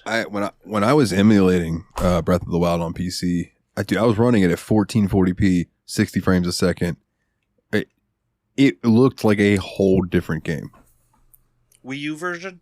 Yeah, it was the Wii U version. Yeah, because that one is a lot easier to emulate, and you could do stuff like that. It's got like mods. Yeah, for lack of a better word, mods. Maybe patches, but yeah, I've seen some video, and yeah. And what's crazy is those games already look good, but they're programmed even to look better than the system can handle. Yeah. So it makes you wonder if they had this in mind. I still firmly believe that the OLED was supposed to have a stronger chip, and then COVID just... That is very possible. Because even look at Pokemon Scarlet and Violet. Like, you can't tell me that game was supposed to run on the OG Switch. Because it runs like... Yeah, it's pretty rough. I like the game, don't get me wrong, but yeah, it runs very poorly.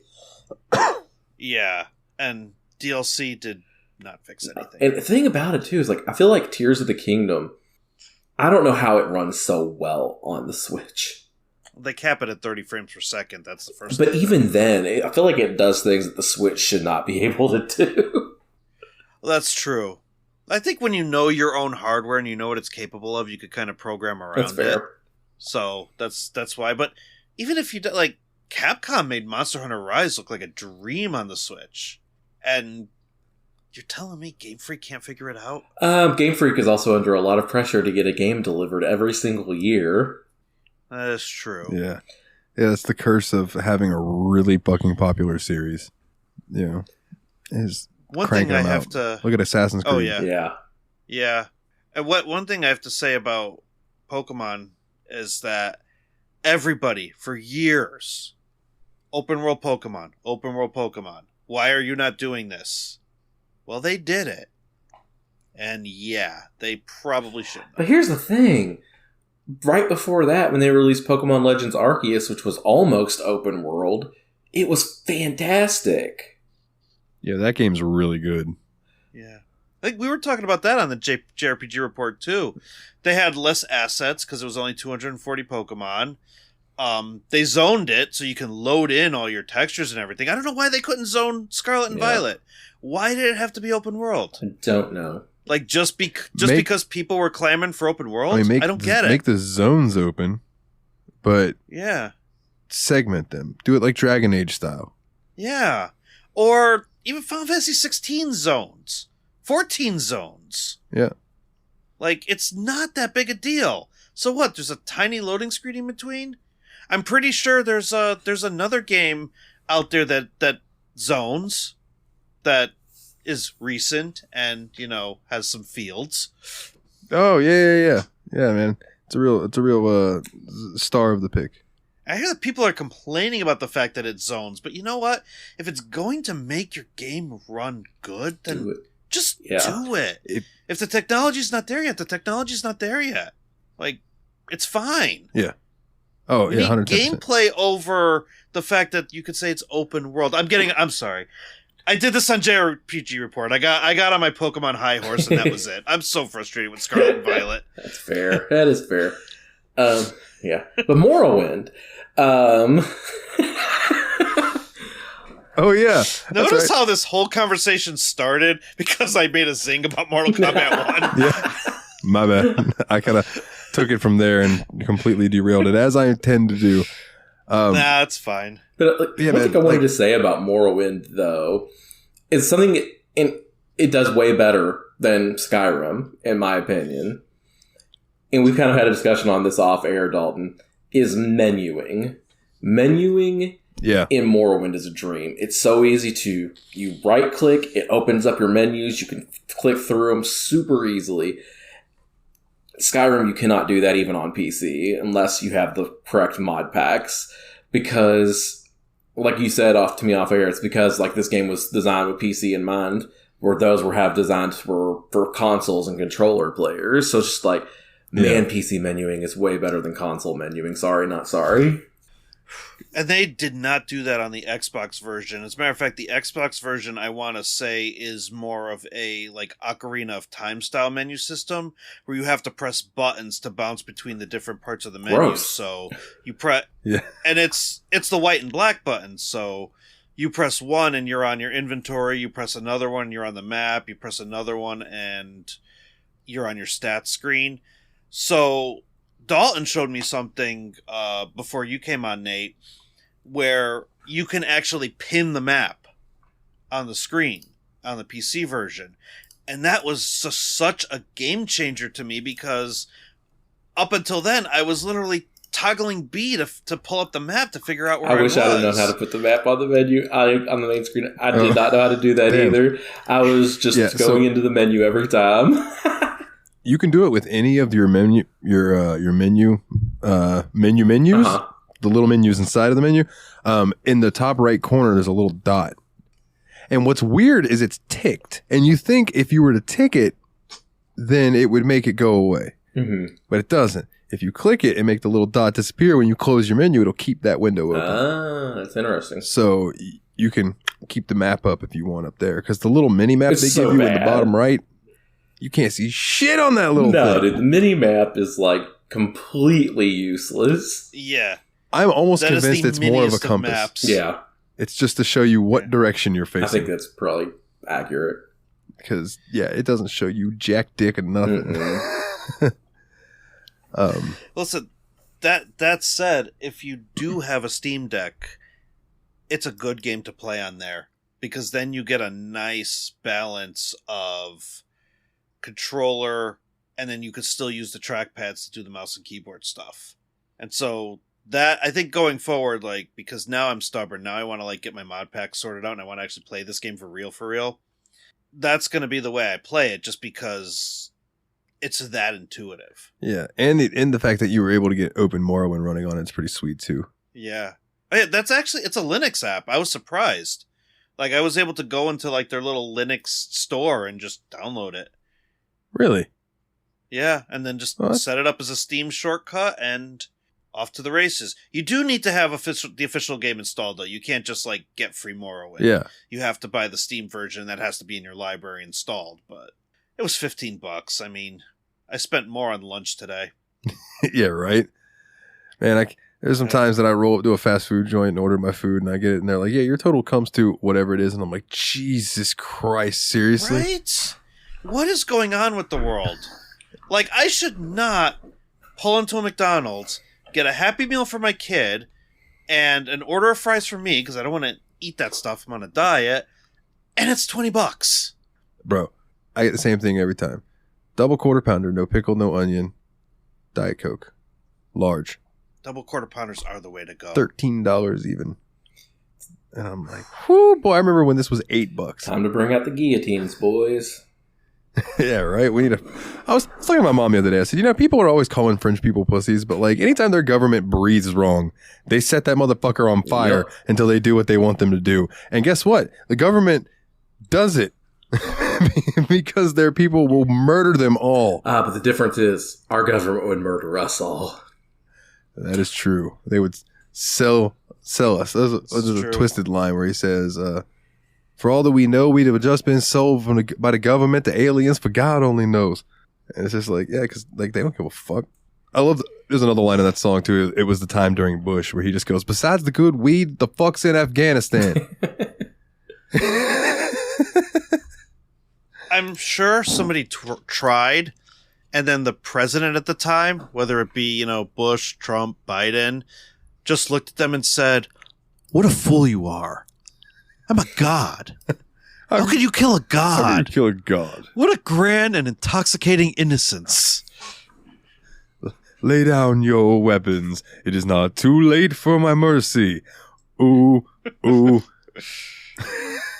Oh, man. So, and if you're President Clinton, mercy means a completely different thing. Mercy. I did not inhale. To us old people out there. I did not inhale. I'm trying to think if there's anything else I want to touch on with Morrowind. I really appreciated the storytelling in this game. It was quite good. For their first foray into 3D, because Daggerfall was still pretty much 2D. Not a bad venture. It's amazing to me that Morrowind came out in 2002. 4 years later, Oblivion came out in 2006. 5 years later, in 2011, and 11, Skyrim came out. And we are in 2023, and we do not have another fucking Elder Scrolls game yet. This is true. And now that the new Bethesda game is out, they said that, okay, now we're going to start going into full production on Elder Scrolls 6, which means that motherfucker's still like 5 years off. I'm going to be gray by the time Elder Scrolls 6 comes out. I'm already gray. I'm going to be grayer. You're grayer. You're going to be Gandalf the Grey by then. Oh, man. Oh. Yeah. However, I do have to say, going back and playing Morrowind, after playing Skyrim 3 times in my life, I want to say, it was almost endearing to walk into town and hear that same music, to hear that iconic soundtrack, to kind of see the bones of what was going to become an iconic game engine. Yeah. For lack of a better term. Because the 4 and 5 are essentially... I've never played 4, so I can't really speak to it. But they essentially use those same mechanics. Oh, yeah. Like, it was the same engine for a long time. Yeah, because I felt elements of Skyrim in Morrowind. Morrowind came first, obviously, so it's the other way around. Elements of Morrowind are in Skyrim. So, if you go back to that game after seeing or playing Morrowind, you could see the inspiration and you could see what they learned and improved upon. And you can also see, and in my opinion, and this is just me, like, right? So, back when Morrowind came out, PC gamers were a very specific type of person. Because you had to have the money to be the nerd you wanted to be. Because RAM and graphics cards and all of that shit back then was stupid expensive. Stupid expensive. And not commonly seen in people's homes. Yeah. And most of it was console players. When they realized how big the console market was, like when Oblivion came out, they were like, okay, not only with the menuing, like we were talking about, Nate, but like, how can we make this more accessible so more people play it? How can we dumb it down? Okay, let's put in a compass that tells you where to go. You just follow the little arrow and it'll take you to where you're going eventually. And things like that weren't in Morrowind, because Morrowind, again, was designed with a specific player base in mind. After that, when consoles got real big and they saw that Morrowind did decently on the Xbox, they're like, okay, let's focus on this new market because here's where the money is. They weren't necessarily wrong. They've made a good living in the console market off of, Fallout and Elder Scrolls. But to me, there's something to appreciate about the way Morrowind does not hold your hand, where they're like, you are in this world. You are not some god right off the bat. You can barely swing a sword to hit a fucking rat. I didn't mean for that to rhyme, but it did. It's like the game Gothic. When you go into Gothic, you're just a dude that got thrown in prison. You're not some savior. You know what I'm saying? Whereas in Skyrim, it's very much like very soon on, they're like, you're the Dragonborn. You're the one who's going to save us all. It's like in Morrowind, you have to work for a while before they're like, yeah, you might be the Neverine. So I just appreciate that more. It feels like it's more earned. Whereas I feel like the Dragonborn story, again, the hours I've put into Skyrim speak for themselves as far as how I feel about that game.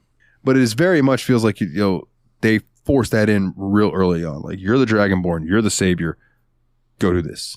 And I kind of appreciate the whole, like, you might, if they were like, you know what, you might be the Dragonborn. You might be. But go do some stuff. Like, if they'd have waited like 20 hours into Skyrim before they introduced dragons. Yeah. Instead of in the first hour.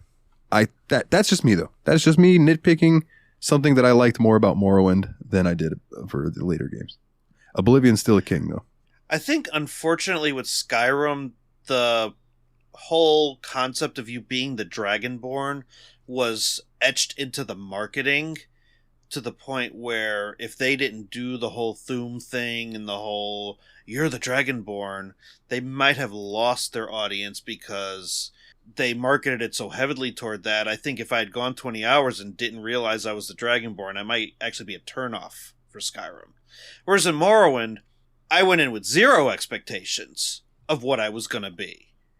And so if I had gotten to that point in the story, I think, like you said, it would have been more of a kick that I'm actually some kind of chosen one or some kind of savior. I thought I was just a Nord who got like kicked off of a boat in this. Let's face it, Vardenvel's a hellscape.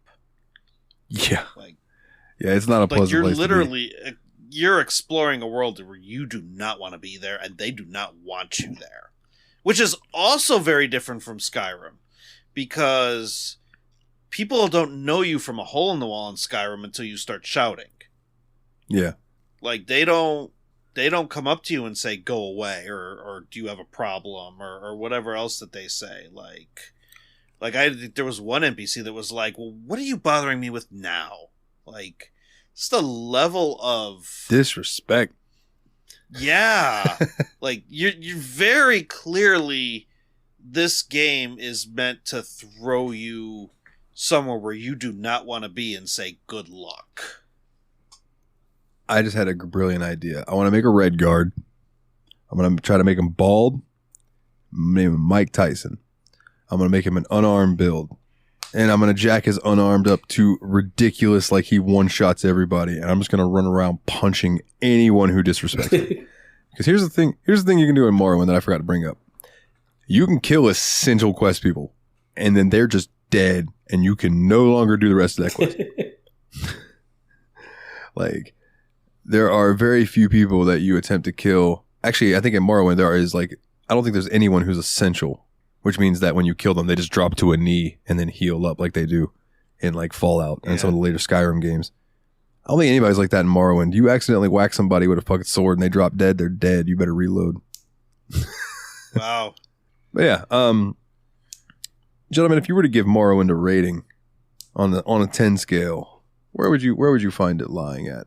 Curious what Nate's is going to be, because he said he's going to be harsher on games now. So yeah, I was going to let Nate go first. All right, anyway. Let's get the crucifixion going. So while this game I do see as a very important step in video game history, I think it's a super duper important game. It led to, like you said, two of the games that are even more influential in some regards, which are Oblivion and Skyrim. Like, I don't think we would have open world games as we do today without a game like Skyrim. And this is the game that really kicked all that off, way more so than Daggerfall ever could have, you know? I think it does some things really well. I think the combat mechanics are absolute garbage in this game. It's not fun to play that part of it. I like the fact that the story and dialogues are more detailed, but I think there's also a lot of superfluous dialogue in the game as well, where you get a queue where you can start asking people about this ice town or whatever. I can't remember the name of it. And so I'd start asking every NPC about it, because that became a menu option for everything, and they all have the same response. It's a frigid hellhole and you shouldn't go there. Like, Solstheim? Yeah, Solstheim. And like, yep, that's one of the expansion places. And that's every single NPC you could ask about it, and every single one would give the same answer. I'm like, all right, that's taking me out of it a little bit too. But I did like the fact that the NPCs all had dialogue, and a lot of it, honestly, it's a lot better than Skyrim, because the problem with voice acting is, like you said, it limits to how much you can actually do with it. And having a mixture of voice acting and non-voice acting is, in my opinion, better, because sometimes I don't want to sit there and listen to something that I could read in 2 seconds to have some guy tell me in 45 seconds. And that's just the way I am. I'd rather get through something like that.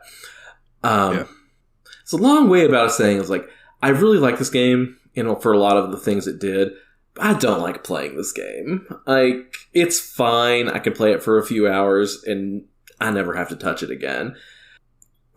I'm torn between two numbers, and I think I'm going to go with the lower one just for shock value. I'm giving Morrowind a 6 out of 10. 6? Okay. That's actually higher than I was expecting you to say, to be honest with you. So, that's not bad. I will agree with like everything you said, to be honest with you. And I almost wonder if these days, if the story of Morrowind and stuff like would be cooler as like a walking sim, where you're like going in this weird lush environment. Now, granted, these days you could just, they're trying to put Morrowind into Skyrim's engine and Skywind, and then that would be sweet. Yeah. And there is a way to do it. So I didn't talk about this on the main episode, but there is a modding way to do it called More Oblivion, and it takes the entirety of Morrowind and puts it in Oblivion. So when you load up the game, you're loading into Oblivion, but you hit start new game, and that opening screen from Morrowind comes up, and you start in the ship. But all of the graphics are Oblivion graphics. And there's an NPC in Sedanin, and there's an NPC in a couple other places where there's boats. And they will take you to the Imperial mainland. And you can go start playing Oblivion. So you can beat the entirety of Morrowind and then head over to Cyrodiil and go beat Oblivion. That's cool. Which is super cool. That's really cool. And if I go back to play Morrowind again, fucking promise you guys that's how I'm going to do it. Because I've played more Oblivion, but I didn't want to do that for this episode. I wanted to play OG Morrowind with some mod packs to make it look better, but I wanted that OG combat and all of that. If I go back to this, I will 100,000 fucking % be playing more Oblivion. That's fair. Oh, one thing I do want to say too is I also think the combat in Skyrim is trash. This is way worse than the combat in Skyrim.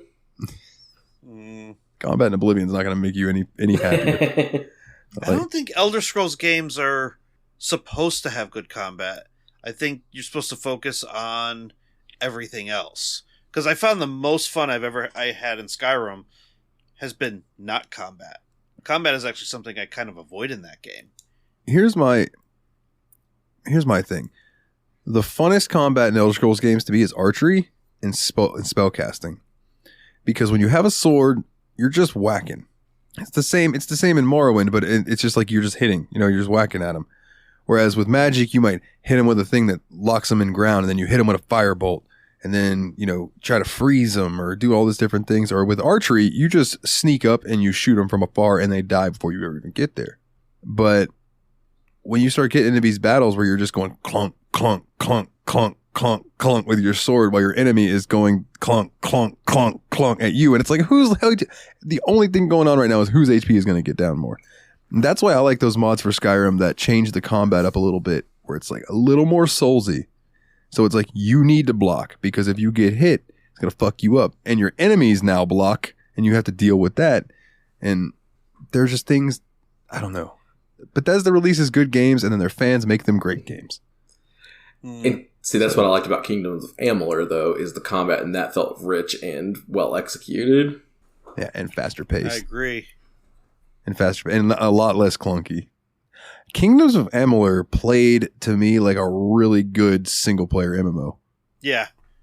Like, I don't know how else to describe it, but like Terra. I think it was supposed to be an MMO at some point. It was. And it ended up not. Yeah, it absolutely was. So dude wrote 10,000 years worth of backstory. Sense. Yeah. That's insane to me. 10,000 years worth of backstory. Damn, R.A. Salvatore. So if you want to go back in time and listen to our Kingdoms of Amalur podcast, I'm on that one too. Yeah. That was the first one you were on? No. That was the first one I was on. That was me. That was a donation pick. Sticking my foot in the door. That was the donation pick. That's right. Yeah. That's right. And then things just kind of escalated from there, and I pop in every now and again to play a game with you guys. Yeah, man. Had a thought and it's gone. What's your rating on this, my good sir? So I have to rate 2 versions of this game. Oh, shit. Okay. And so my score is going to be the average of the 2. Oh, no. So I have to rate... Are you grading on a curve? Xbox version. Yeah, I'm grading on a curve. Yeah, no, I have to average the 2 grades. So the Xbox version, straight butt. Like, unplayable in today's day and age. unfortunately, they took mechanics that worked very well on the PC version and just kind of hacked their way into giving it a controller function. I don't know if this game was out on PS2, but I don't see how, considering there are buttons in the Xbox version that don't exist on a PS2 controller. No, this was Xbox only, just so you know. Yeah. So, I don't know. That version did not work for me. And I had to stop. And so, I need to take into account that it still has the nostalgia, it still has the soundtrack, it still has a very good setting, and I'm guessing a good story. The most fun I had with the Xbox version was just figuring out how to cheese the mechanics. And so I was able to, like, going to a cave or a shrine. Go ahead, Don. No, I was going to say, I forgot. I don't know if we pointed this out, that you played about 15 to 16 hours of this game and did one quest. Yeah. Total. That is fucking tremendous. 2 if you count giving the ring back to the guy. Okay, then yeah, you did 2 quests.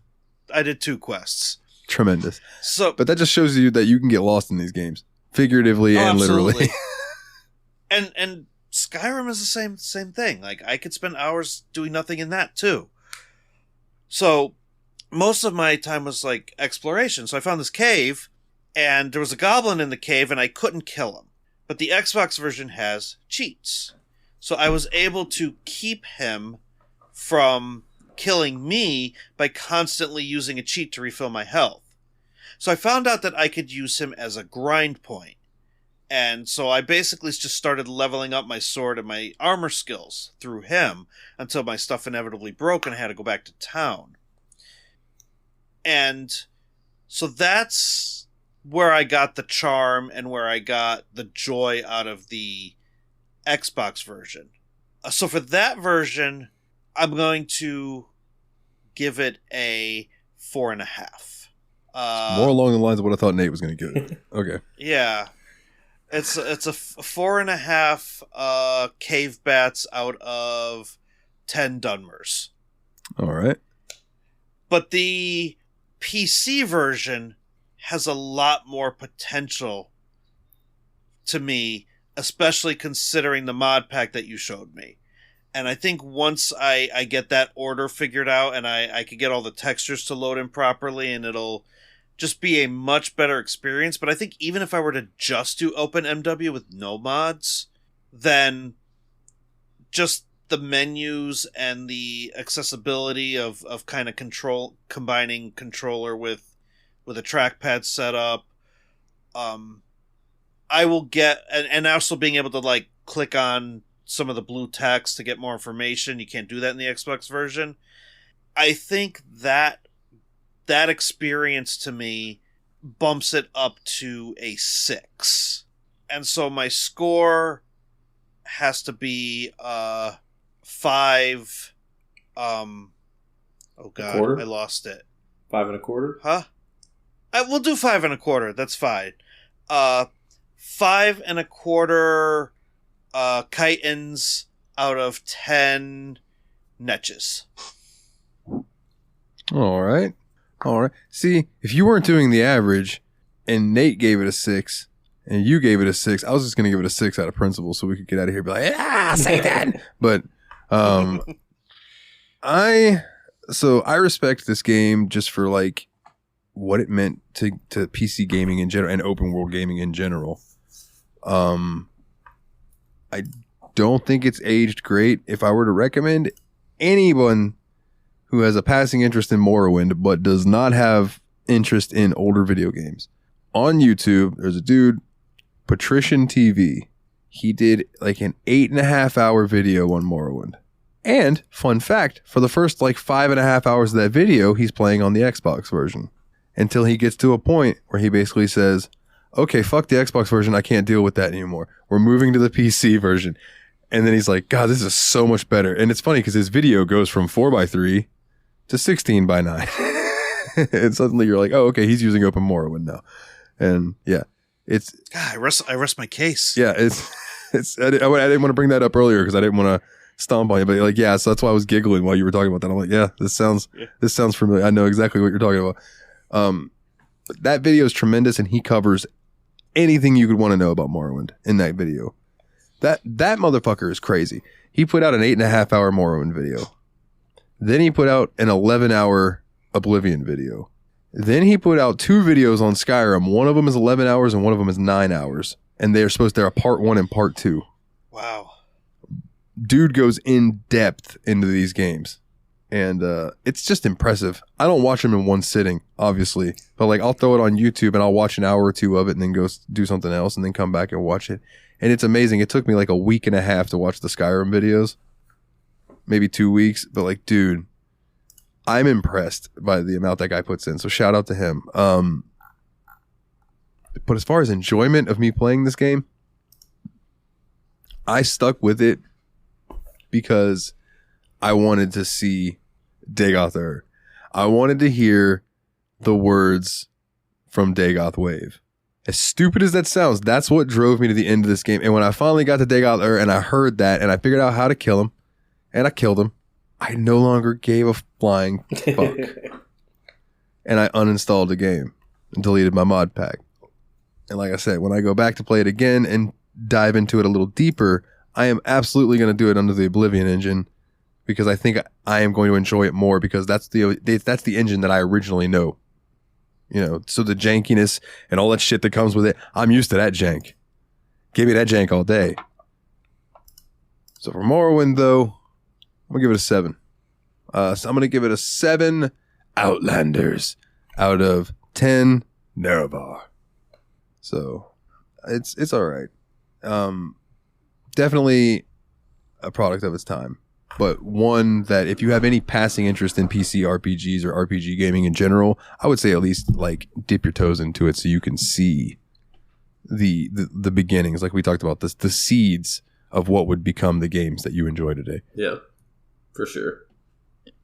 Yeah, man. So before we get into questions, you want me to go ahead and say what the next game is? No, make them wait. Make them wait. All right, let's do it. Next, first question. All right, our first question comes in from our buddy Fenris.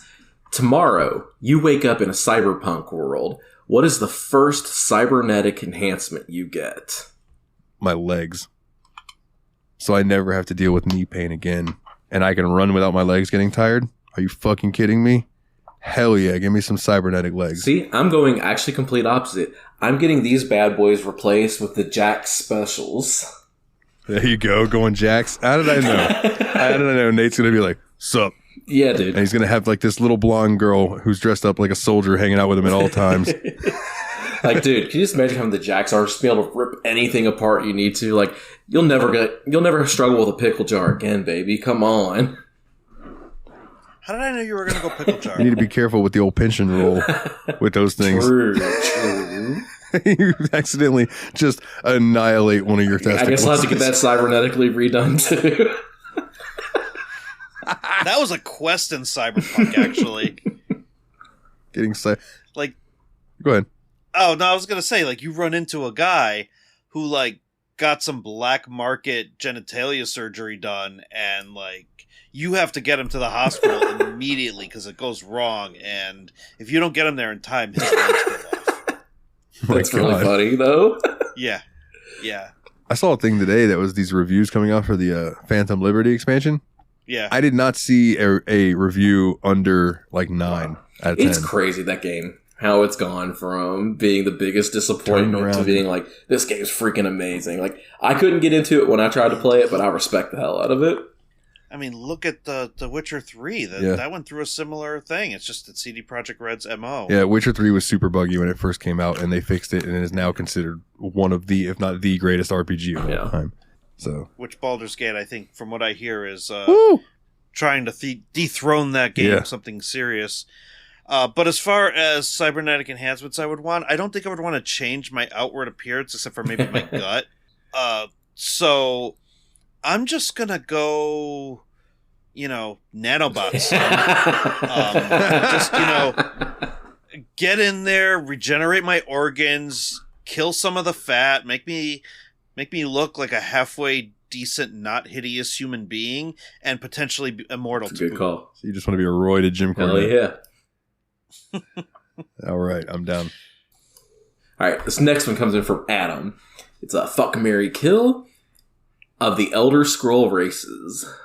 All right, and we did clarify this one because there was many ways that we could have went about it, and I think Adam said that he just wanted us to pick a race to fuck, pick a race to kill, and pick a race to marry. That's fair. So I'm gonna start you off on this one, and I'm gonna get super freaky with it. We're gonna start off fucking a Khajiit. All right. I mean, it just seems like it'd be pleasant, nice, warm. I mean, Soft. just Stroke the fairy imagine wall. going and like start purring, and you know you're doing it right. I mean, You're not wrong.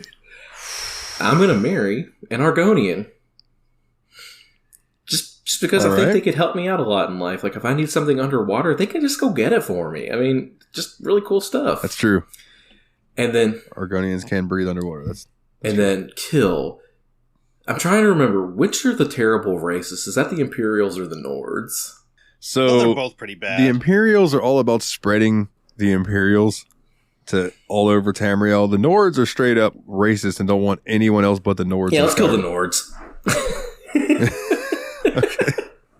That's usually the race I pick too. Yeah, it's specifically the Stormcloaks because there are Nords. That's what in- I'm thinking of. The Stormcloaks. Yeah.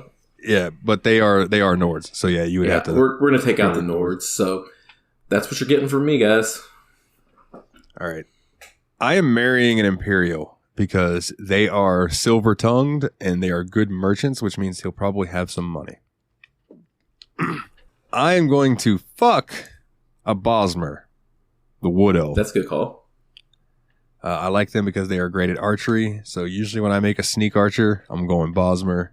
I'm going to kill the Altmer, the High Yeah. Elves, because they sniff their own They farts. do. They are like, we are better than you. We are smarter than you. We are an elder race. Suck our dicks. It's like, no, actually, sir, suck my dick. Anytime I'm playing Skyrim and I have a Thalmor embassy people come walking by me and they're like, mind your own business, I kill them where they stand. And I take their armor and I go sell that shit because who wants to wear elven armor? Wow. I actually like elven armor in Skyrim. Me too. I I'm just wear making a point. Oh man, but yeah. But shout out to All right. orcs. None of us mentioned orcs, but they're Yeah, orcs awesome. So rule. shout out to orcs. I don't think. No, So I don't think that Mikolov's gone yet. no, Oh, I'm about sorry. to go. I do this to Willie all the No, time too. fuck. Go ahead. But He is Willie. But now, hey, it's Willie. How you doing, everybody? So, you took my answer for fuck. So I'm not gonna fuck a Bosmer. I'm gonna fuck an orc Okay, there you go.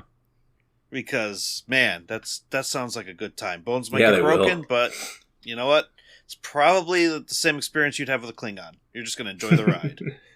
You're gonna cling on for the ride. Yeah. Yeah. I'm not used to being at the receiving end of dad jokes. I don't know what to do with myself. Should have thought about that, buddy. I know. You make it like a tomato and catch up. Listen, we got to wrap things up because I must herd. Oh, mayonnaise, a lot of Nate jokes. does not. Man, Nate does not relish this right now. Hot dog. I was about to say wieners. Anyway, so I'm gonna marry a Khajiit for one reason and one reason alone. When I'm in a very bad mood, I lay down on my couch. My couch like pops up, and I'm just kind of laying there. I might have like a handheld in my hand, or I might just be on my phone, just like Doom trying to scrolling. just wash off the stink of the day. And my cat will just jump on my lap and just lay down and start purring. That really gets your engine going. So imagine that. Imagine that in human form. I just, I love the way Khajiit talk. So it would be like that Khajiit just comes over to you and is like, this one loves you. How was your day? May I This one will love try to making make you thee feel the warm better. sands. And besides, also, endless supply of skooma. That True. stuff's got to be good. Khajiit has ass if you have wares. Damn it. Or no, I'm sorry. Khajiit has ass if you have coin. That's what I meant to say. Fucked it up. Khajiit will be Big Spoon if you have coin. So who are you killing? Brentons. Bretons. Okay. Bretons are just miserable freaking creatures. And every time I run into one, I just need to kill him. And let's not forget, and I've already forgotten his name, but you know who I'm talking about. Let's not forget him, but you forgot him. Brenton in Skyrim that you go to sell your stuff to. And he'd sell his own sister. What the heck is this guy's name? Oh, Bellator. Bellator needs to... I'd sell my own sister if I could make enough gold off of her. What can I do for you? I think if it weren't for the fact that, like, at the beginning of the game, you really need him because he's, like, one of the few merchants that will buy anything, I would kill him. I rob him blind, bro. Do you? Yeah. I always rob, and I sell him his shit back. Fuck him. He's an asshole. You know what's funny, though, is Bretons are the best magic users of the humans. And high elves are the best magic users of the elves. Maybe it's just magic that makes you a dick in the Elder Scrolls. Maybe. Oh, I can hit you with a fireball before you get too close. But then, none of us brought up Red Guards because they're generally pretty cool. Except Nazim. Yeah, fuck Nazim. Yeah, he's the only one. Fuck Nazim. You haven't been to the Cloud District recently, have you? What am I saying? Of course you haven't. Yeah, he's the only Red Guard I've ran into that I really just severely dislike. All right, our next one is also from Adam. Anything jump out as great at the directs?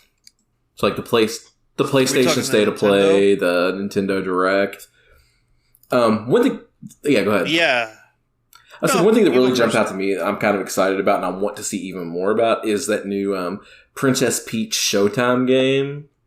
Because, there's not enough, Peach standalone play as her games. And, I'm really excited to see what they do with this one. But there's exactly one. It's called Super Princess Peach. Yep. It's on the DS. Yep, so I'm excited about that one. I also do love that they're adding Diddy Kong, Pauline, and Funky Kong to Mario Kart 8. They kind of have to after the movie. The Kongs make the carts. But Pauline, I love Pauline so much. Spoiler. Pauline's the greatest, dude. Is she Diddy's sister? No. Pauline is the human that, if you've ever played Super Mario Odyssey, she was the mayor of New Donk City. Oh, okay. Yeah. Okay. And if you've ever played the original Donkey Kong, she's the one that Mario's trying to save.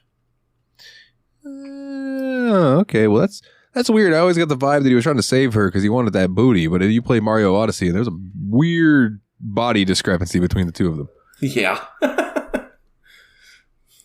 He'd have to jump every time. It'd just be like, whoa, oh, ha. Let's go. So, shout out to Charles Martinet, by the way. So, what you guys? Anything jump out at you? Nintendo. I know one thing that jumped out is to Dalton for sure. Me? Dalton, the classic Tomb Raider remastered. Oh, Jesus, yes. Oh, my God, yeah. They smoothed their boobs out, which is weird, but yeah, absolutely.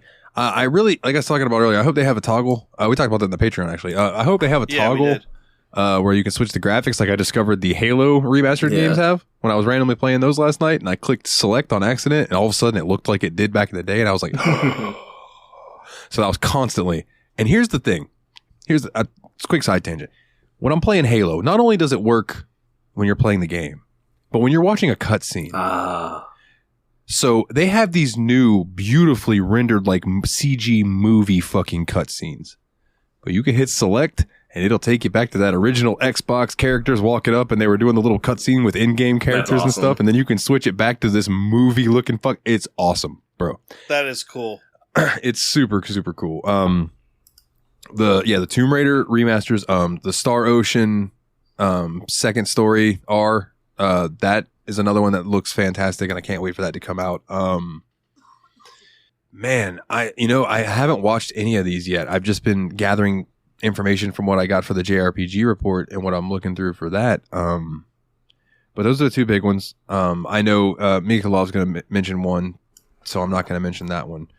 But there were a few that and I wish I had read through the questions. I'd have pulled up a list because I just can't think of it. I know Mortal Kombat 1 looks fire, but I think that's not really a game like that. It's already out. So yeah, Spider-Man 2. Yeah, of course.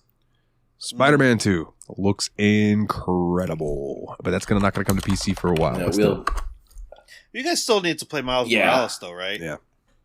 I need to buy I have it. Miles Morales eventually. I've thought about just playing it so many times. I wouldn't blame you. What about you, Michelob? So, I've got 3. 2 of them are Mario games, surprisingly. And I don't know why I'm super hyped for 2 remakes of old Mario RPGs. But the first trailer, not so much the direct one, because that was just more of what the gameplay was, but the first trailer where they showed the SNES intro to Super Mario RPG, and you're sitting there thinking, oh, here we go, it's coming out on SNES Online, finally. And then just this fairy shows up, waves a wand, and now all of a sudden you're looking at the same cutscene in 16:9 with modern graphics, and you're like, wait a minute, they're remaking this sucker. Go ahead. I think they prefer to be called alternative lifestyle flying beings. Jesus Christ, Dalton. I'm sorry, continue. That's Lord, I fair. apologize. Bring a little Game Buds in here. Continue. That's fair. E.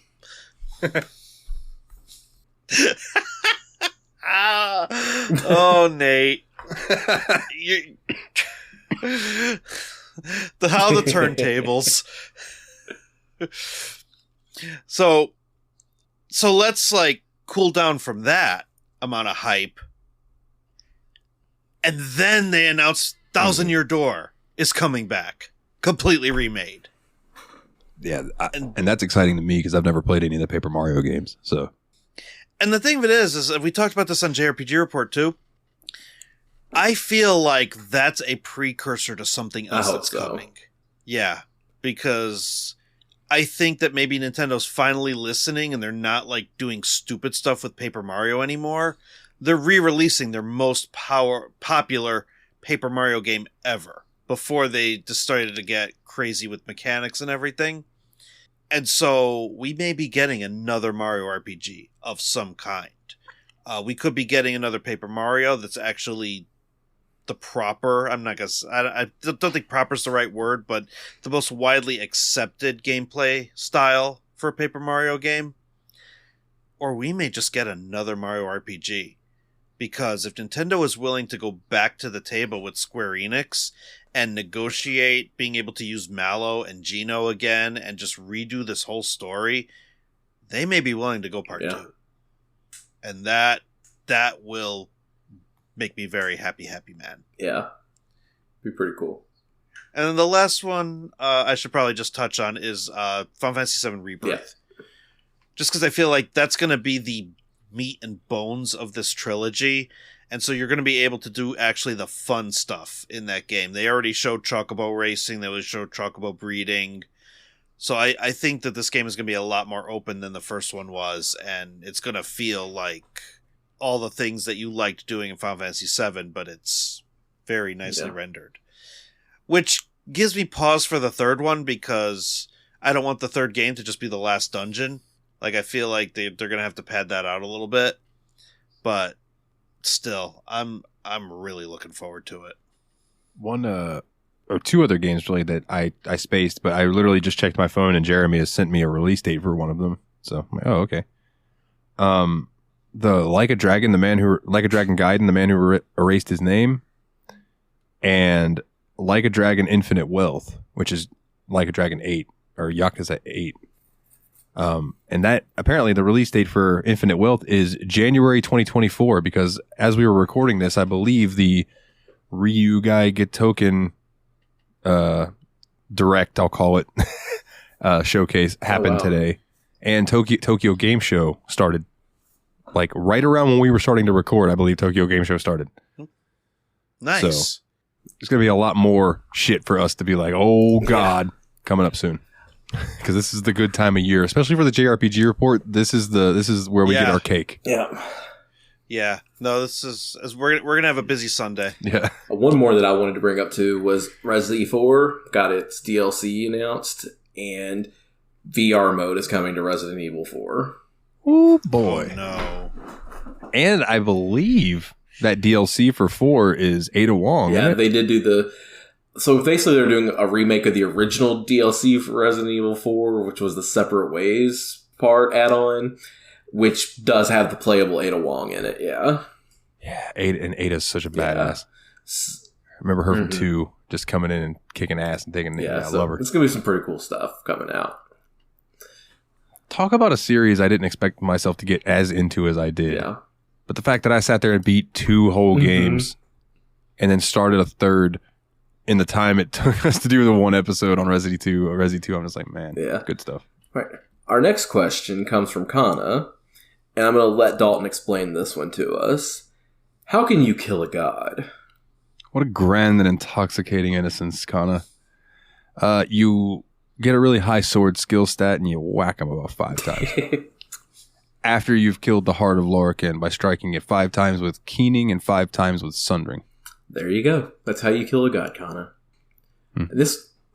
You could also turn God mode on and console that stuff in real quick. Yes. You could actually TGM God mode, console in the 3 weapons that you need, and then you could literally hit TCL, which is toggle collision lines, and then you can walk up into the sky and walk straight to where he's at, and then hit TCL again. You'll land on the ground, and you can walk in the door and go find him. Right. Next one is from Master Loot. Which state has the most beautiful scenery / nature? What's the state with Yellowstone? Wyoming? Yeah. I'm going to go with that. It's beautiful. Yeah, for sure. Upstate New York is also very pretty. Not New York City. Go no more north. Yeah. Anything near Canada is beautiful. Yeah. So for me, the one that sticks out that I've been to personally that I really enjoyed is Colorado. Just like the Rocky Mountain area is just so freaking beautiful. Hell yeah. What about you, Connecticut boy? I don't know, because Connecticut's not that pretty. Yeah, but Florida's flat. I would say some places can be pretty hilly. Okay, hilly. Well, hilly by Connecticut standards, you know. So, I don't want to say Rhode Island because Newport is nice, but I wouldn't call it pretty. New Hampshire can be pretty darn gorgeous, though. Okay. Yeah. I love all those little I really want to go to Vermont in the fall. The foliage. Yeah, I've heard it's really pretty. I want to go to Maine. Yeah, I want to go to Maine. I want to do a bunch of shit in Maine because it's Maine. Yeah. Do you guys know what snow is? Yeah, I do. Dalton's probably seen it once in his life. I did when I went to New York and visited Ryan. I got to see it while I was up there, and I loved it. I built a little snowman. I played catch with the dog out in the snow and watched the dog flop around in the snow, and it was adorable because this dog was massive. It was a big old Saint Bernard. Massive. Oh, wow. And such the sweetest fucking dog. His thing's head was the size of a basketball, and it would just come lay it in your lap and just be like, love me. She was such a sweetheart. But yeah, I really enjoyed the snow. I didn't have to drive in it. I was always a passenger. Yeah. So there's that. But I enjoyed it. You didn't have to clean it up either. No, not really. I did help like Ryan clean his car off and stuff, like when the snow was on there, but it didn't bother me. You know, in my garage I have a 26-inch snowblower that every time winter comes around, well, it's gonna snow. All right, let's suit up, go outside, get the snowblower, clear out the driveway, make a path. Fun times. It's the one thing I don't really like about living up this way. It's just, you got 4 seasons, but that means you got 4 seasons. You got to deal with them. Yeah. You know, when I think of Connecticut, I think of Titan Towers, right? WWE, their big building. Stanford. In Stanford. And they sold that motherfucker. Yeah. They're not doing their thing there anymore. So they're like actively getting out of that building because the merger and all that happened. Really? I just saw that building recently. Mm-hmm. I was down that way. Eventually that building's not going to have that logo on there anymore, and that's going to be a sad day. That's sad. That's upsetting. I always found that as a point of pride because I don't really follow wrestling, but I know you guys like it. So that was my one flex for the Discord. Is I live in the state where that logo is on a building. Yeah, they're moving all that shit to Orlando, I think. Oh, Vince McMahon's wife tried to run for governor one year. She got defeated wholeheartedly. Doesn't surprise me. Nobody wanted her in public office. Yeah. Well, goddamn, pal. All right, next one comes from Master Loot. Any good eats this week? No, I basically lived off fast food and gas stations. Not this week, but last week, I grilled some chicken on my Blackstone, seasoned it up with some garlic powder and Italian seasoning, chopped it up, put it in a bowl of pasta with some vodka sauce, threw some peas in there. It was delicious. Hell yeah, dude. Hell yeah. I love chicken and I love vodka sauce. So that sounds delicious. I made Crunchwrap burgers in a way. Where you take and you cook your burger and then you take a flour tortilla and you put your burger in there and I made a cheese sauce.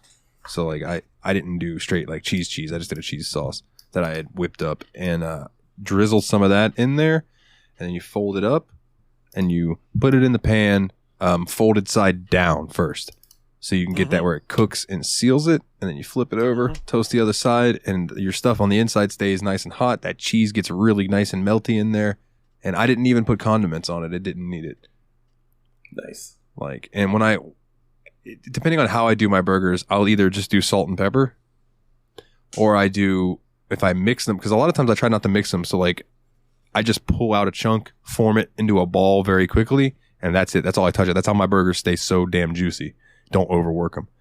But if I'm in a situation where I need to work the meat, I will add some paprika and little garlic powder, little onion powder, that kind of stuff in there, and really work the meat to make Mikolov laugh, and just get it in there. And then I'll do my burgers, and they come out with almost like a slight barbecue-y type flavor that's really good. But yeah, try a Crunchwrap burger. It's pretty damn good. And it saves you on calories because you're not eating a big whole bun. You're just doing a little flour tortilla. Nice. That's a pretty good idea, actually. I recommend smash burgers, though, so that way they're thinner. It's easier to fold it over. That's all. So, have you guys ever heard of fried dough? No, I don't guess so. Just straight up fried dough? Just straight up fried dough. You just take some pizza dough, you throw it in a fry pan, you let it get nice and cooked, and then you throw some sauce and some Parmesan cheese on it. It's very much a regional thing up here, because I went to Ocean City and we saw fried dough on the menu of a restaurant, and we did not get what we thought we were going to get. To me, it just sounds like some breadsticks. It was like some bread. That's exactly what it was. It was breadsticks. And we're like, that's not fried dough. That's a breadstick. And they're like, yeah, that's fried dough. And I'm like, oh, wait, we're not in Connecticut. Okay. Next one's from Master Loot. What's the best boss and manager you ever had, and why? So his name was Anthony. It was when I worked at Harvey's, and he was just super cool and down to earth.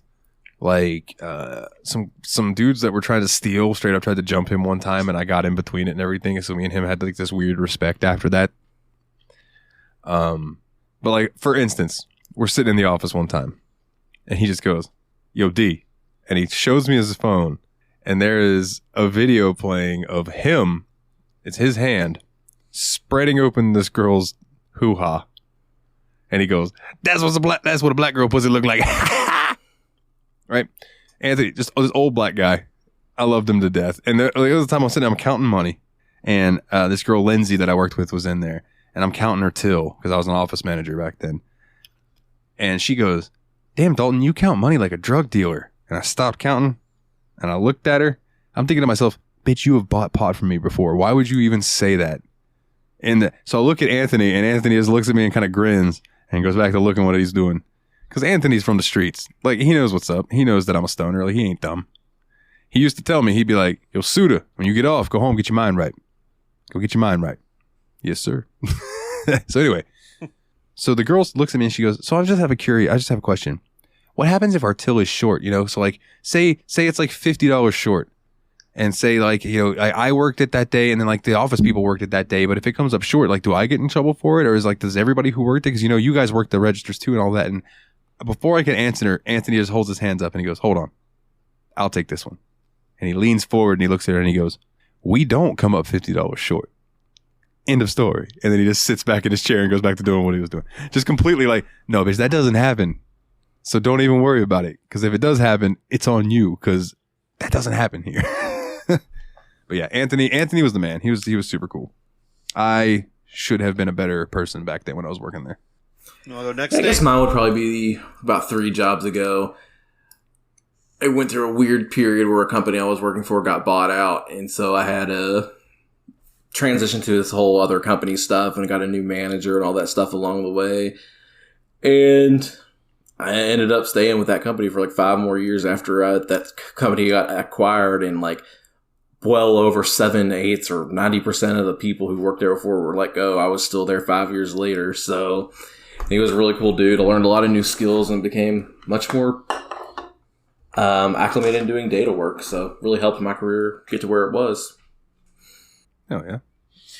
So for me, I gotta say it's my buddy Jeremy, because, I mean, I was already an established teacher, and Jeremy was my GameStop guy. So we didn't know each other than that for a good chunk of time. And then one day I went to pick up a game, and we kind of bonded. We were just started having a conversation. We kind of bonded over a common interest. And then that just kind of ended with, we should hang out. And he was kind of apprehensive about it because he didn't want to have outside friendships with his customers.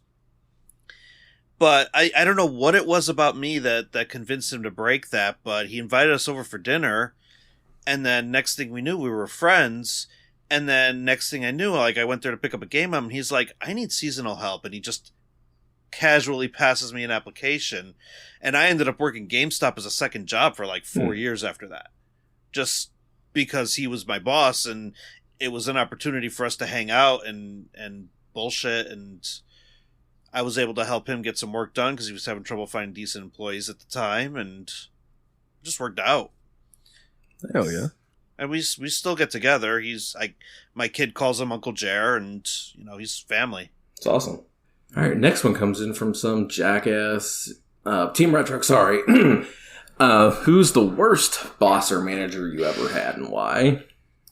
I actually asked this question so I could answer it. A little bit. That's weird. Okay. We're all weird here.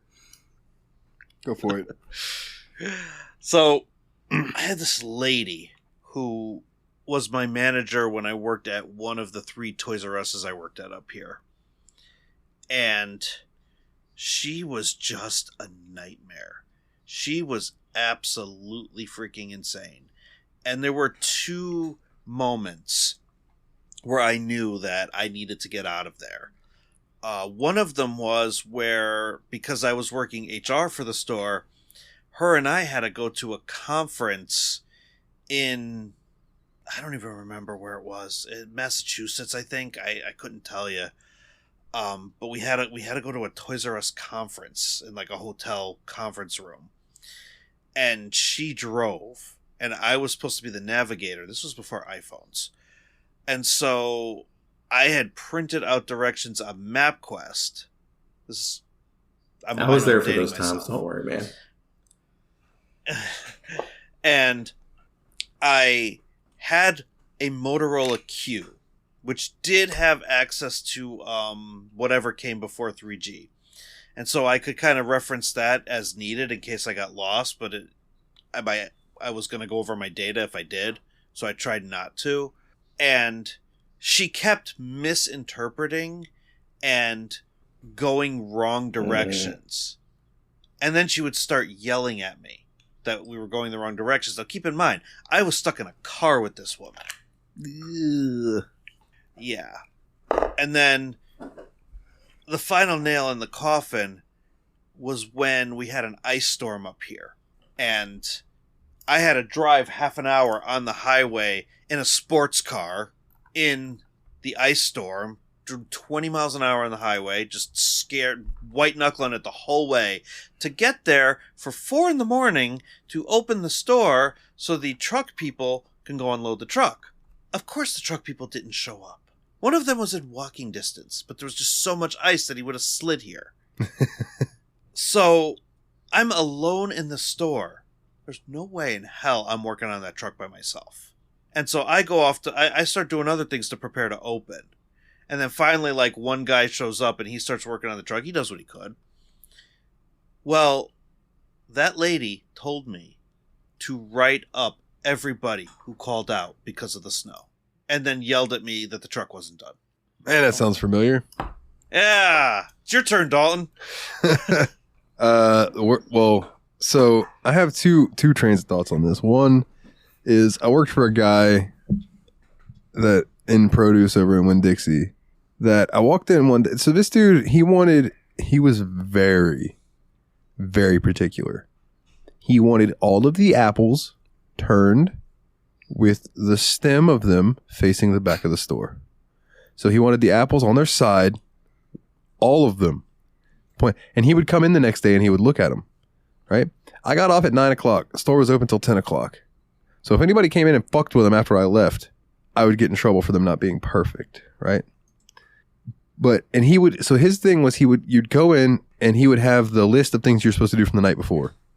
And he would edit and write all the things that you did wrong and everything could have been better. And he would circle it and write it in big red marker and then post it up on the cabinet right there where everybody walks by. So anyone who came in there could see, whoa, Dalton's going to have a rough shift today. He's got all this that he did wrong, blah, blah. So that was the way his things. One of the last straws, I walked in there and he looked at me and he went, God, Dalton, you were ugly, but God loves you, so I love you. And I just looked at him and went, what the fuck does that even mean? And he's like, I'd appreciate it if you didn't curse. Like, oh, come on. What? You just called me ugly, motherfucker. Fuck you and your bald head ass. You and your fucking looking like an old beat up fucking buzzard ass. Anyway, so he sucked, but he ain't got nothing on Trisha. Wow. Without going into too much, my current manager at Walgreens is the worst manager I've ever had. She needs to learn how to she needs to learn how to talk to people. She needs to learn how to run a business. She needs to learn how to focus on her store instead of worrying about all these other stores and teaching classes for all these other managers.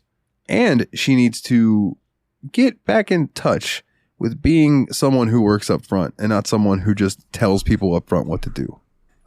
And for anything deeper than that, you really want to hear me go off on that, might I point you to yet another BS podcast, or otherwise known as Yabs Pod, a show that me and Jeremy do on the off weeks of this show right here. Because I have done my fair share of bitching on that show within the past few months. The past year. Fuck you, Trisha. I'm done. All right. For me, it's definitely the job I had before the game job that made me question my entire career and just quit with no notice. Something I've literally never done before. And I still get angry thinking about it. So I'm done thinking about it. It's that one. So our next question. What's the typical summer in the USA? I feel like we're all going to have different answers for this. I mean, it's honestly hot. It's 4th of July, hot dogs, grilled burgers, trying to take a vacation, fireworks, sweating your balls off at Disney World, those sorts of things. Summer here to me is defined by 3 things: sweat, mosquitoes, and tourists. Other than that, summer's kind of cool. I mean, the kids are out, so like if you got kids, you can go hang out with them, take them to go do fun things. It's just where I live is blistering hot, Master Loot. And not only is it blistering hot, sometimes the humidity is at 100%. So you walk outside, if you've ever been in a sauna, because that's what it feels like outside here, and it sucks. And you have the sun beating down on you on top of it. And so it'll be like 103 degrees with the real feel putting it at about 118 with 100% humidity. Good fucking luck. Your clothes stick to you. The one thing I have to say about your neck of the woods, though, is that when it rains, you don't need an umbrella, you don't need a coat, you don't need anything to shield yourself from the rain, you just let it ride. Yeah, because it depends. It's either going to rain for 2 minutes or 5 minutes, and it's going to pour and it's going to make it hot and muggy out, or it's going to rain and rain and rain and rain and rain and rain and rain and rain and rain. There's no in between. Yeah, those it's either and not those a lot light or a rains, ton. they just make it worse. They make it so hot. At least when it rains for a whole day, that next day is relatively cool for the most part. But dude, when you're just chilling and there's like a little 10-minute sprinkle and then you go back outside, you thought the humidity was bad before. Oh, brother, I live in the wrong fucking state for being a fat guy. So I'm trying to lose some weight. It's like breathing a liquid, dude. A hot, you know, like when you get a coffee and you go to take that first sip and it's nice and hot and you get that breath of steam and it chokes you a little bit. That can happen to you in Florida walking outside.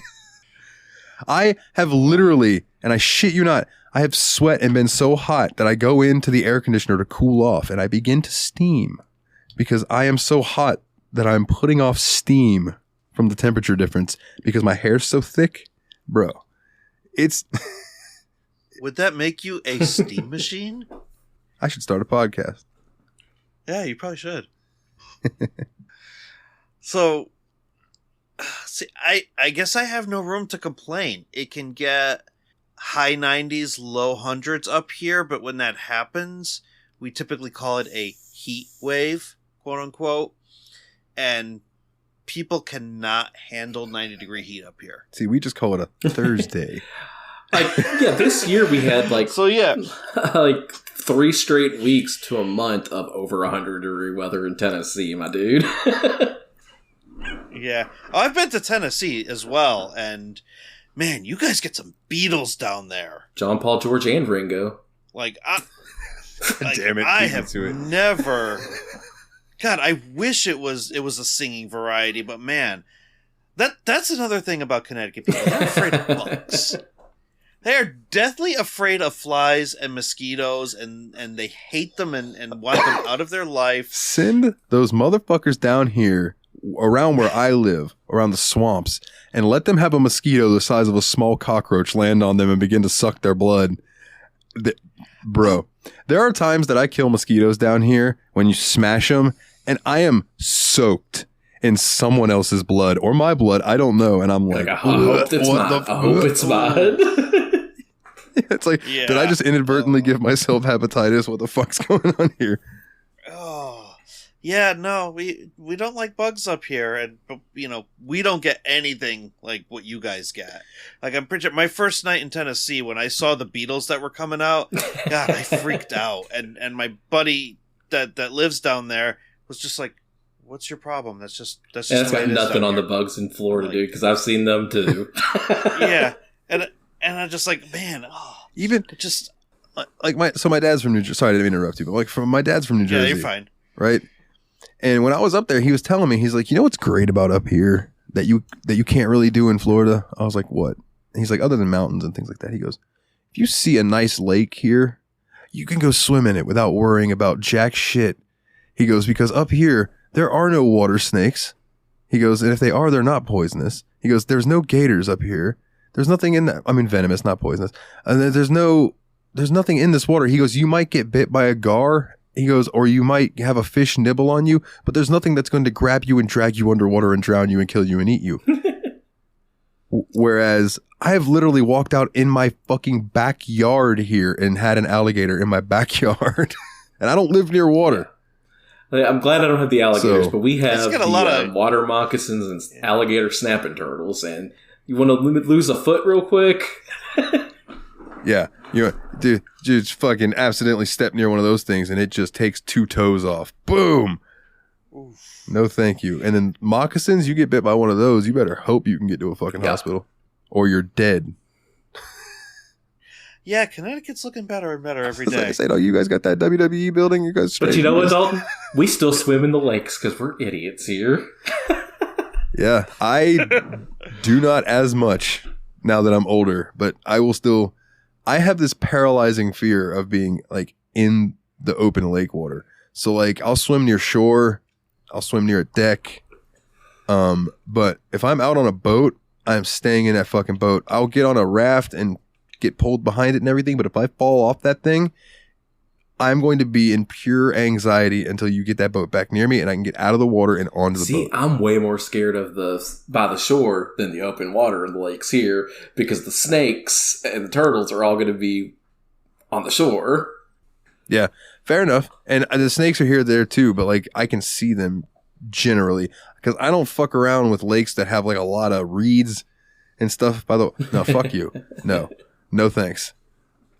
When I was dating Savannah, she lived on Lake Santa Fe, which is one of the bigger lakes here, because they call this area the land of lakes, right?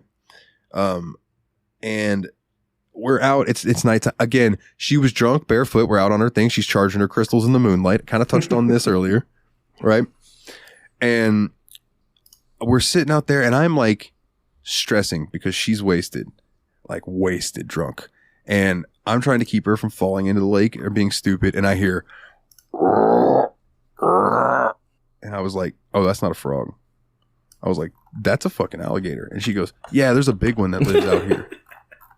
And I'm like, thinking in my head, I'm like, bitch, I'm never getting in this water again. What are you talking about? There's a big one that lives out here. But yeah, dude, they're all over the place down here, dude. Like, people, have you seen, there was a viral video not that long ago of people fucking floating down the Ichetuckney River on rafts, like everyone does. Everyone just floats down, and they came upon this one area where there was like a little sandbar thing in the middle of the river, and a fucking big ass alligator just chilling on it. Thing came into the water with them and everything. It was, nope, get me out of here. Nah, dude, that's a dinosaur. That is a dinosaur. No, thank you. And people up here have this utopian view of Florida. Like, people retired down there that lived in Connecticut. They like buy property in Florida and they move down there. Yeah, they're thinking of one specific area, and that is the Keys. Yeah. But I know somebody who's retired, and he goes down to Florida in the colder months so he doesn't have to deal with the snow up here. But as soon as the weather starts getting warmer, he's back up here in Connecticut. Because he's smart. Yeah. He comes down here when it's only 80 degrees. Right. It's like fucking... Do you know how many Christmases... Like, people were like, oh, man, you don't seem very Christmassy this year. I'm like, that's because it's 85 degrees outside. It doesn't really feel Christmassy here. No. It gets cold in, like, February. That's why I'm glad at least I live in Tennessee, where we do have seasons. Yeah, but I saw footage of, like, you got like, I don't know, half an inch of snow and people lost their minds. What, in Florida? No, I don't think that's true, man, because I've had years where there's been like 6 inches of snow, and that is crippling here. Like, you can't leave your house with 6 inches of snow. Yeah.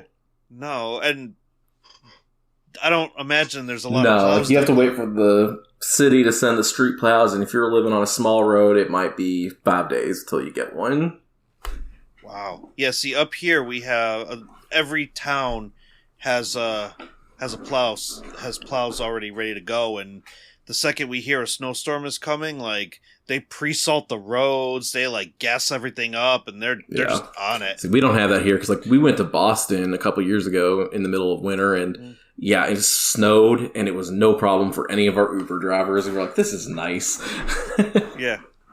Yeah. I can equate that to like when hurricanes come through here. Like in the Discord, everyone's like, oh my God, Dalton, please be safe. You know, let us know, yada, yada, yada. And I'm like, that's only a Cat 3. And they're like, well, it's only a Cat 3. We had that conversation. I'm like, yeah. I was like, I've been through Category 5s that are ridiculous, and we didn't have power for like a fucking whole month. I'm like, a little Category 3, that's a rough rainstorm. I went to work that day. Listen, we had a Cat 1 almost hit us, and people started freaking out up here. Like, we're getting a hurricane! That's not much worse than a tropical storm. Buy the toilet paper! Oh my God, bro. The toilet paper thing, like, you guys think it was bad when COVID hit. That's every year here. We're around hurricane season. So all of a sudden, we're selling ass loads of water and ass loads of ass wipes. Just so much. You know, it's funny because I have a 24 pack of it right now, but all of the water will be sold out except Dasani. 100%. I have some right now. I don't mind Dasani, but like objectively, it is the worst water. It's just weird. All right. Well, I hope that answers your question about what the typical summer in the USA is like, Master Luke. Our next one comes in from Jish, who has a question for the team. The best JRPGs they could play on the Steam Deck. I guess I got to field this one. Yeah, you could start for sure. I have a couple ideas, but I don't know how they would run. So older the better, but you can get some AAA runs running on low settings. So you can get the Final Fantasy VII Remake running pretty well. You can get some of the HD 2D ones like Octopath. You can get Octopath Traveler 1 and 2 on Steam.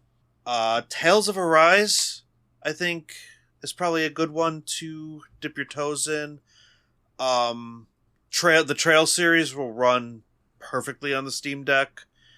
The only thing about the Trail series is you're going to have to, same thing with Morrowind, you're going to have to do a combination of controller and trackpad support, because in order to activate your S-brake. You guys are the Trails people. What are they? The S-brake. S-brakes, thank you.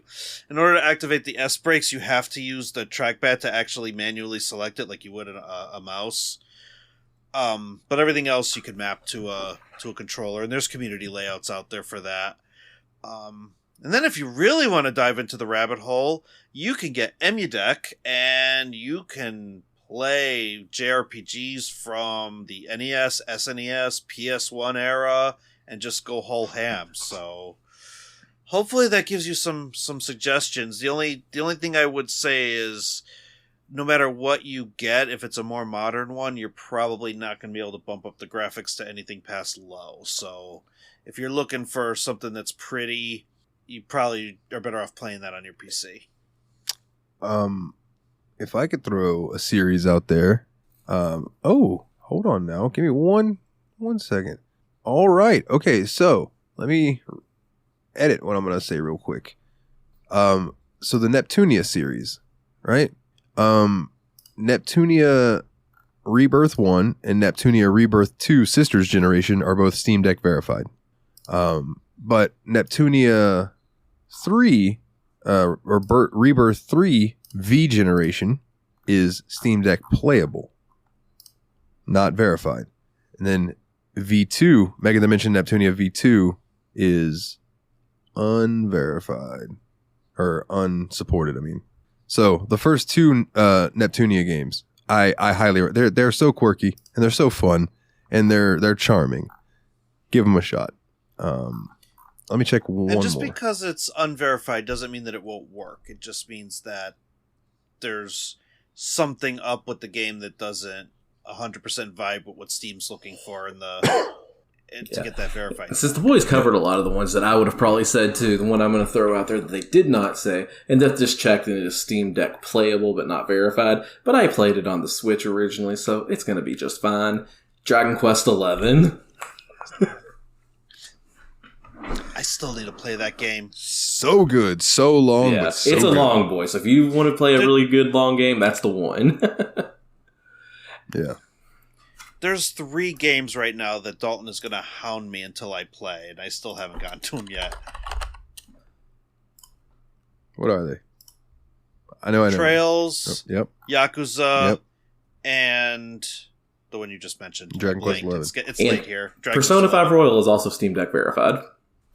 Ooh, that's another good choice. If you haven't played that, just any of the Persona games, I'm sure would run fine on it. Yeah. To be honest. I have Persona 4 Golden on mine. And another thing I'm hyped for is the Persona 3 remake. Yeah, that Persona 3 remake is fire, and I can't believe they left in the whole gun to the head summon the Persona thing. Oh, if they didn't, there was going to be riots. Yeah, for sure. Right. Our next one's from Jeff. What video game world would you love to get to get teleported to? So I think it's got to be a somewhat pleasant world at least, right? Because you don't want to end up in whatever world Elden Ring takes place in. Fuck no, I don't want to be in any RPG world. Because There's one. I think there's one that I would go to. What's that? Pokemon? No, not Pokemon. That's a second. Eorzea. Final Fantasy 14? Yeah.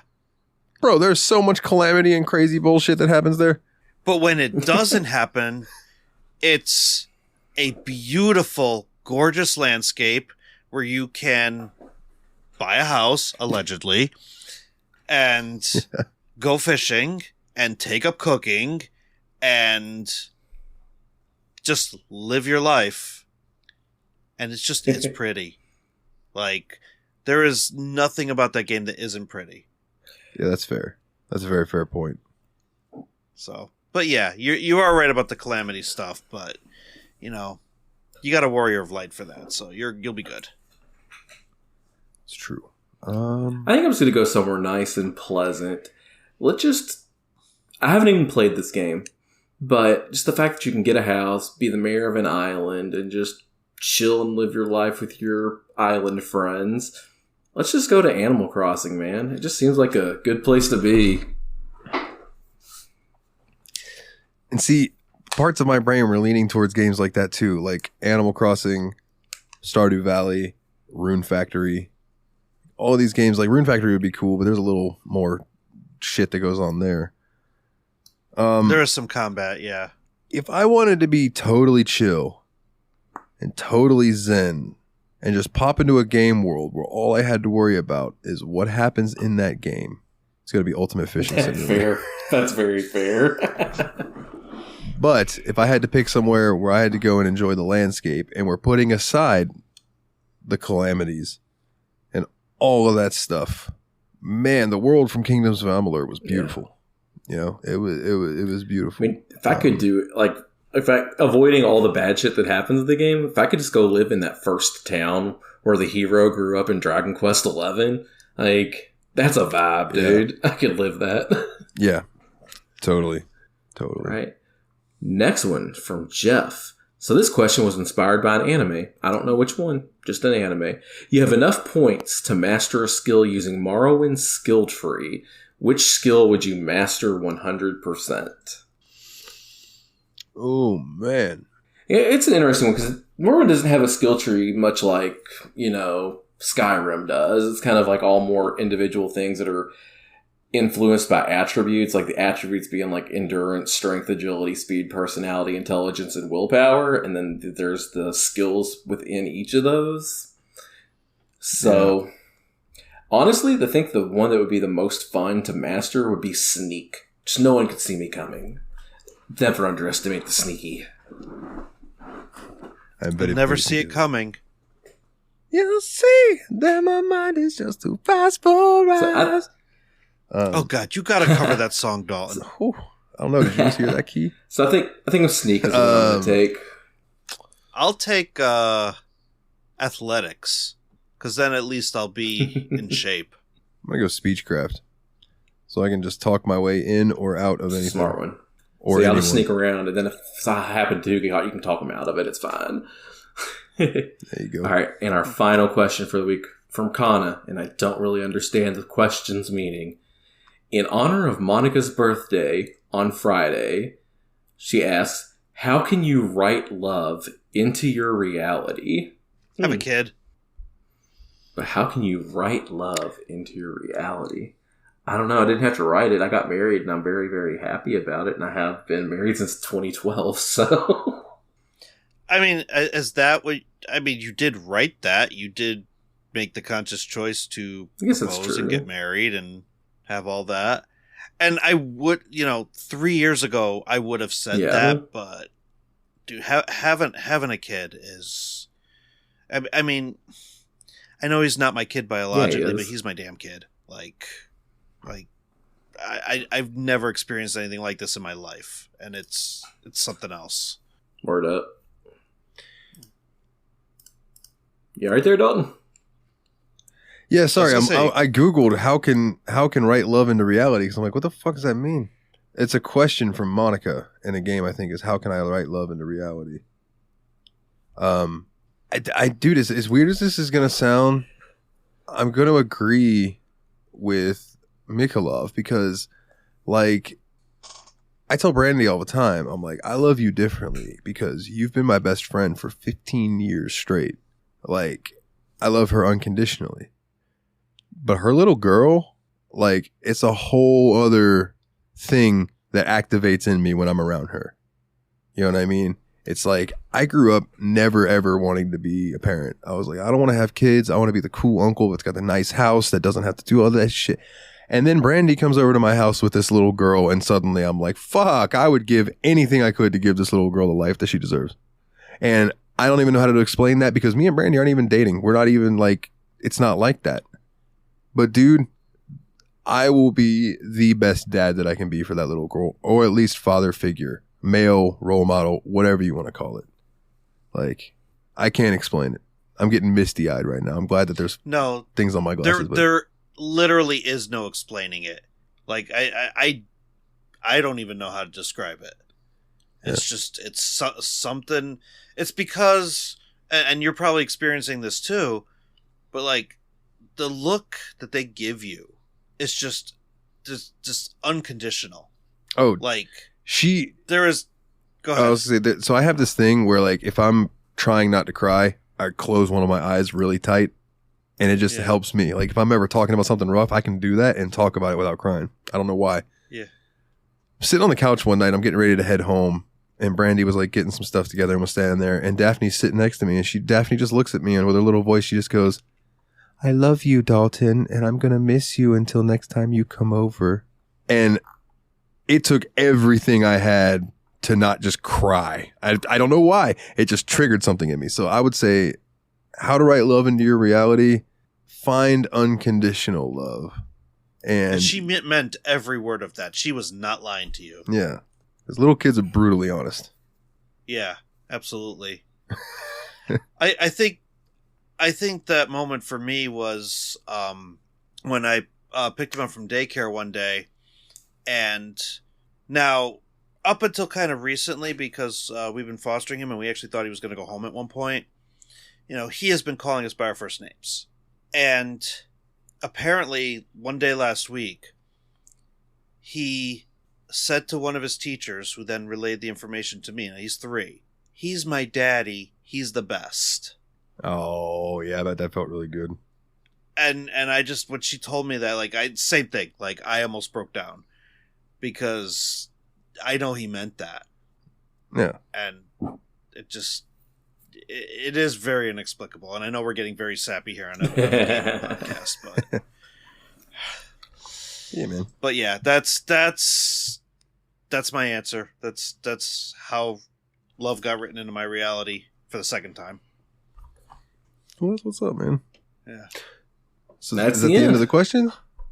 Oh, shit, son. I guess I need to let everybody know what we're playing. I think your game hates Mondays, right?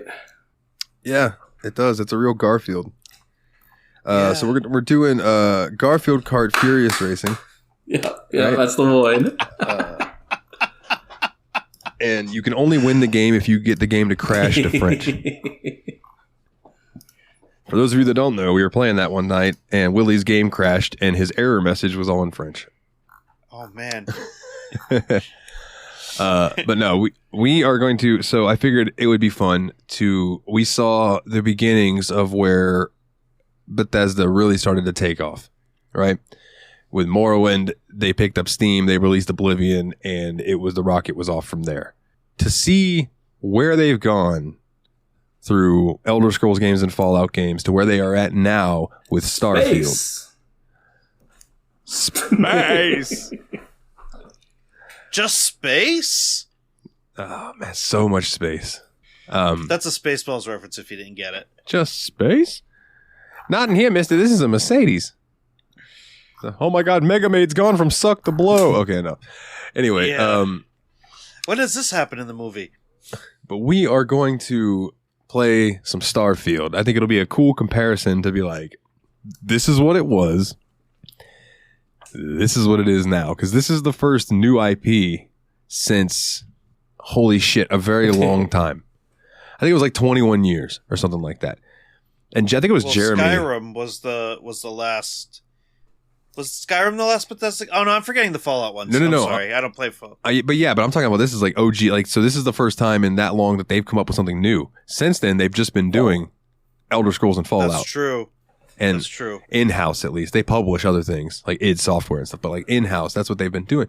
And I think it was Jeremy that sent it to me the other day and was like, they shared that, like, this is Bethesda's first new IP in 21 years or whatever it was. And Jeremy goes, weird flexed for Bethesda to come out and just be like, yeah, we've been releasing sequels for 20 years. Here's something new. But I have already got over 50 hours into it. It is incredible. I don't want to get too much into it, but I'm fair warning. 2 weeks from now, there's just going to be Dalton come all over the place talking about this game, because it is like everything that I hoped it would be and more. And I can't wait to dive more into it with you guys and talk about internet and outs. And Mikolov, you're going to join us with that one too, right? So you can be part of the comparison. Yeah, because when you said before we went on that you were playing that, you welcomed me back in, which I very much appreciate, and you had pitched it that way. You had kind of said, you shared this journey with us doing Bethesda from the beginning. Why don't you help us look at Bethesda in 2023? And I need to play the game anyway, so I'm really looking forward to it. Yeah, man. And if anybody listening wants to play along, it is available on Steam. It's expensive, or you can do Game Pass, and it is on Game Pass. Quick side note for no one but Nate and Willie when he listens to this. Figured out why my Halo install was smaller than y'all's. So on Steam, when you download the Halo collection, you can go in and all the games are split up as DLC. Okay. So I went in to manage DLC and didn't have Halo 4 and Halo 3. I just had Reach and 1 installed. So that's why my game was significantly smaller than y'all's. And I was like, why is this game so small? Now I have all of them, and it's a lot. And I'm thinking to myself, do I need Halo 4 right now? If I'm just playing Halo 1 and Halo 2, I could probably wait on that, so I might uninstall it again. But I don't know. That's another question, or another thing. This just popped in my head. But yeah, Starfield. Can't wait to see what you guys think of it. Do not expect anyone to beat it. I just want you guys to have a good time for the next couple weeks, and we can come back and talk about it. So that just leaves house cleaning, my good gentlemen. Yeah, if you would please give us a 5-star rating wherever you listen. iTunes, give us a good rating over on Spotify, however that works. Wherever you get your pods, it helps us a lot in the algorithm. Please go leave us an actual review on iTunes. That would be sweet. The more 5-star reviews we get, the more games I want to give away. So just keep those coming in. It helps out tremendously. If you want to come join the Discord, which is where the magic happens, and that's where the community thrives, we really hope to see you there. bit.ly/TSMP, all capital letters. You want to go check out the website, which is up to date, thanks to one Dane himself. bit.ly/The Steam Machine Podcast. Just capitalize that phonetically. Patreon. If you would literally like to help me pay bills right now because I am out of work because my manager sucked. See question asked earlier. Patreon.com/The Steam Machine Podcast. That one's just all lowercase, easy peasy. $1 a month will support the show, get you the episodes early and ad free. If you want your name read out on each and every episode, that is going to be $10 a month or more. I'll leave that up to you, but you can get your name read out like these wonderful, wonderful people right here. Nate Sir Cogsworth, the 7th of June Nipper. Jeff, the original expendable Mr. Syllables, old Jeffy Lube himself, the man with 1,000 nicknames. Aris or Adam, shout out to his podcast, Revival and Extinction, which is also now a blog in the Steam Machine Discord. Come join. James, the Steam Machine, Hall, Monona Hall, Team Retro, go check him out over on the YouTubes. Mr. Puzzles, Dane himself, and Chad the Mad Lad, no goddamn C in his last name, Schaefer. Thank you all very, very much. We do appreciate you. Like I said, you guys are literally helping pay my insurance. So I appreciate that. And anybody else who joins is going to start helping with other bills. Yeah, thank you. I appreciate it. Shout out to Yazpaw, yet another BS podcast. It's the off week of Steam Machine. You can catch me over there with Jeremy shooting the shit for a couple hours. Shout out to the JRPG Report, where you can find me and Mikolov now talking about the weekly JRPG news. You want to buy a shirt, tsmpproductions.threadless.com. Go pick you up a shirt. You can get a Yabspod shirt. You can get a Steam Machine shirt. You can get a Nile of Nightmare shirt. Hell, you can even get all of that on underwear if you want on there. Show music. Go check me out over at Bandcamp, nileofnightmare.bandcamp.com. Oh, I almost got all of that out before that burp was coming. Bandcamp, nowthenightmare.bandcamp.com. I did just release a new album, the Love and Hate mixtape. I believe it's $8 for 14 songs or so. Go pick it up. And yeah, again, just leave us a 5-star review wherever you pick up your stuff. Nate, I know better than to ask you if you got anything to plug anymore, but Mikolov, plug your shit. So, Team Retrog on X, on YouTube. I'm also on the Steam Machine Discord. I'm also on the JRPG Discord. And I'm on the Retro Handhelds Discord, retrohandhelds.gg, if you want to go join that community. I am partnered with all of those lovely communities, and it's where I hang out in between videos. And when you next see me on YouTube, I'm going to be reviewing a $60 handheld that could play up to PS1 and has a really interesting screen. So check that out when I can get my act together and get that up. All right, then. I lost the screenshot that I was going to quote here at the end, so it doesn't matter. Till next time, guys, do me the biggest favor. Get out there. Oh, no, that's the wrong show. I was about to do JRPG Reports ending, then almost did Yabs Pods ending. Oh, no, Dalton. It's a beefy 1:30. episode. You're forgiven. It is late. It is late, and it's been a long episode. Just fucking take it easy, Outlander.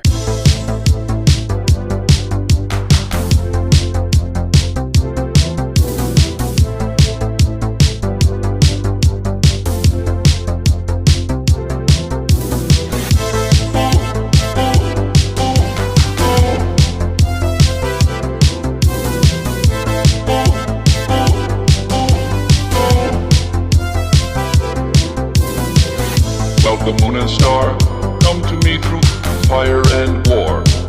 Oh, oh, come Nerevar, come and look upon the heart, look upon the heart. Oh, lay down your weapons, it is not too late for my mercy. Oh, oh, come and look upon the heart, look upon the heart.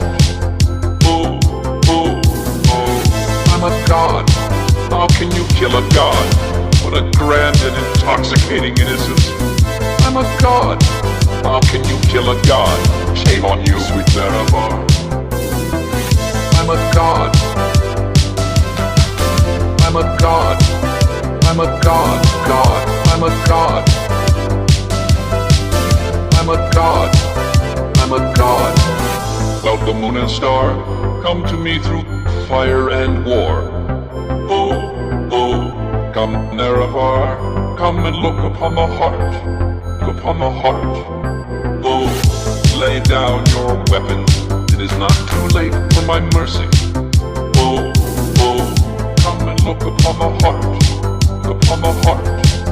Oh, oh, oh, I'm a god, how can you kill a god? What a grand and intoxicating innocence. I'm a god. How can you kill a god? Shame on you, sweet Nerevar. I'm a god. I'm a god. I'm a god. God. I'm a god. I'm a god. I'm a god. No recall or intervention can work in this place. There is no escape. No recall or intervention can work in this place. There is no escape. No recall or intervention can work in this place. There is no escape. No recall or intervention can work in this place. There is no escape. Oh, I'm a god. How can you kill a god? What a grand and intoxicating innocence. I'm a god. How can you kill a god? Shame on you, sweet Nerevar. I'm a god. I'm a god. I'm a god. God. I'm a god. I'm a god. I'm a god.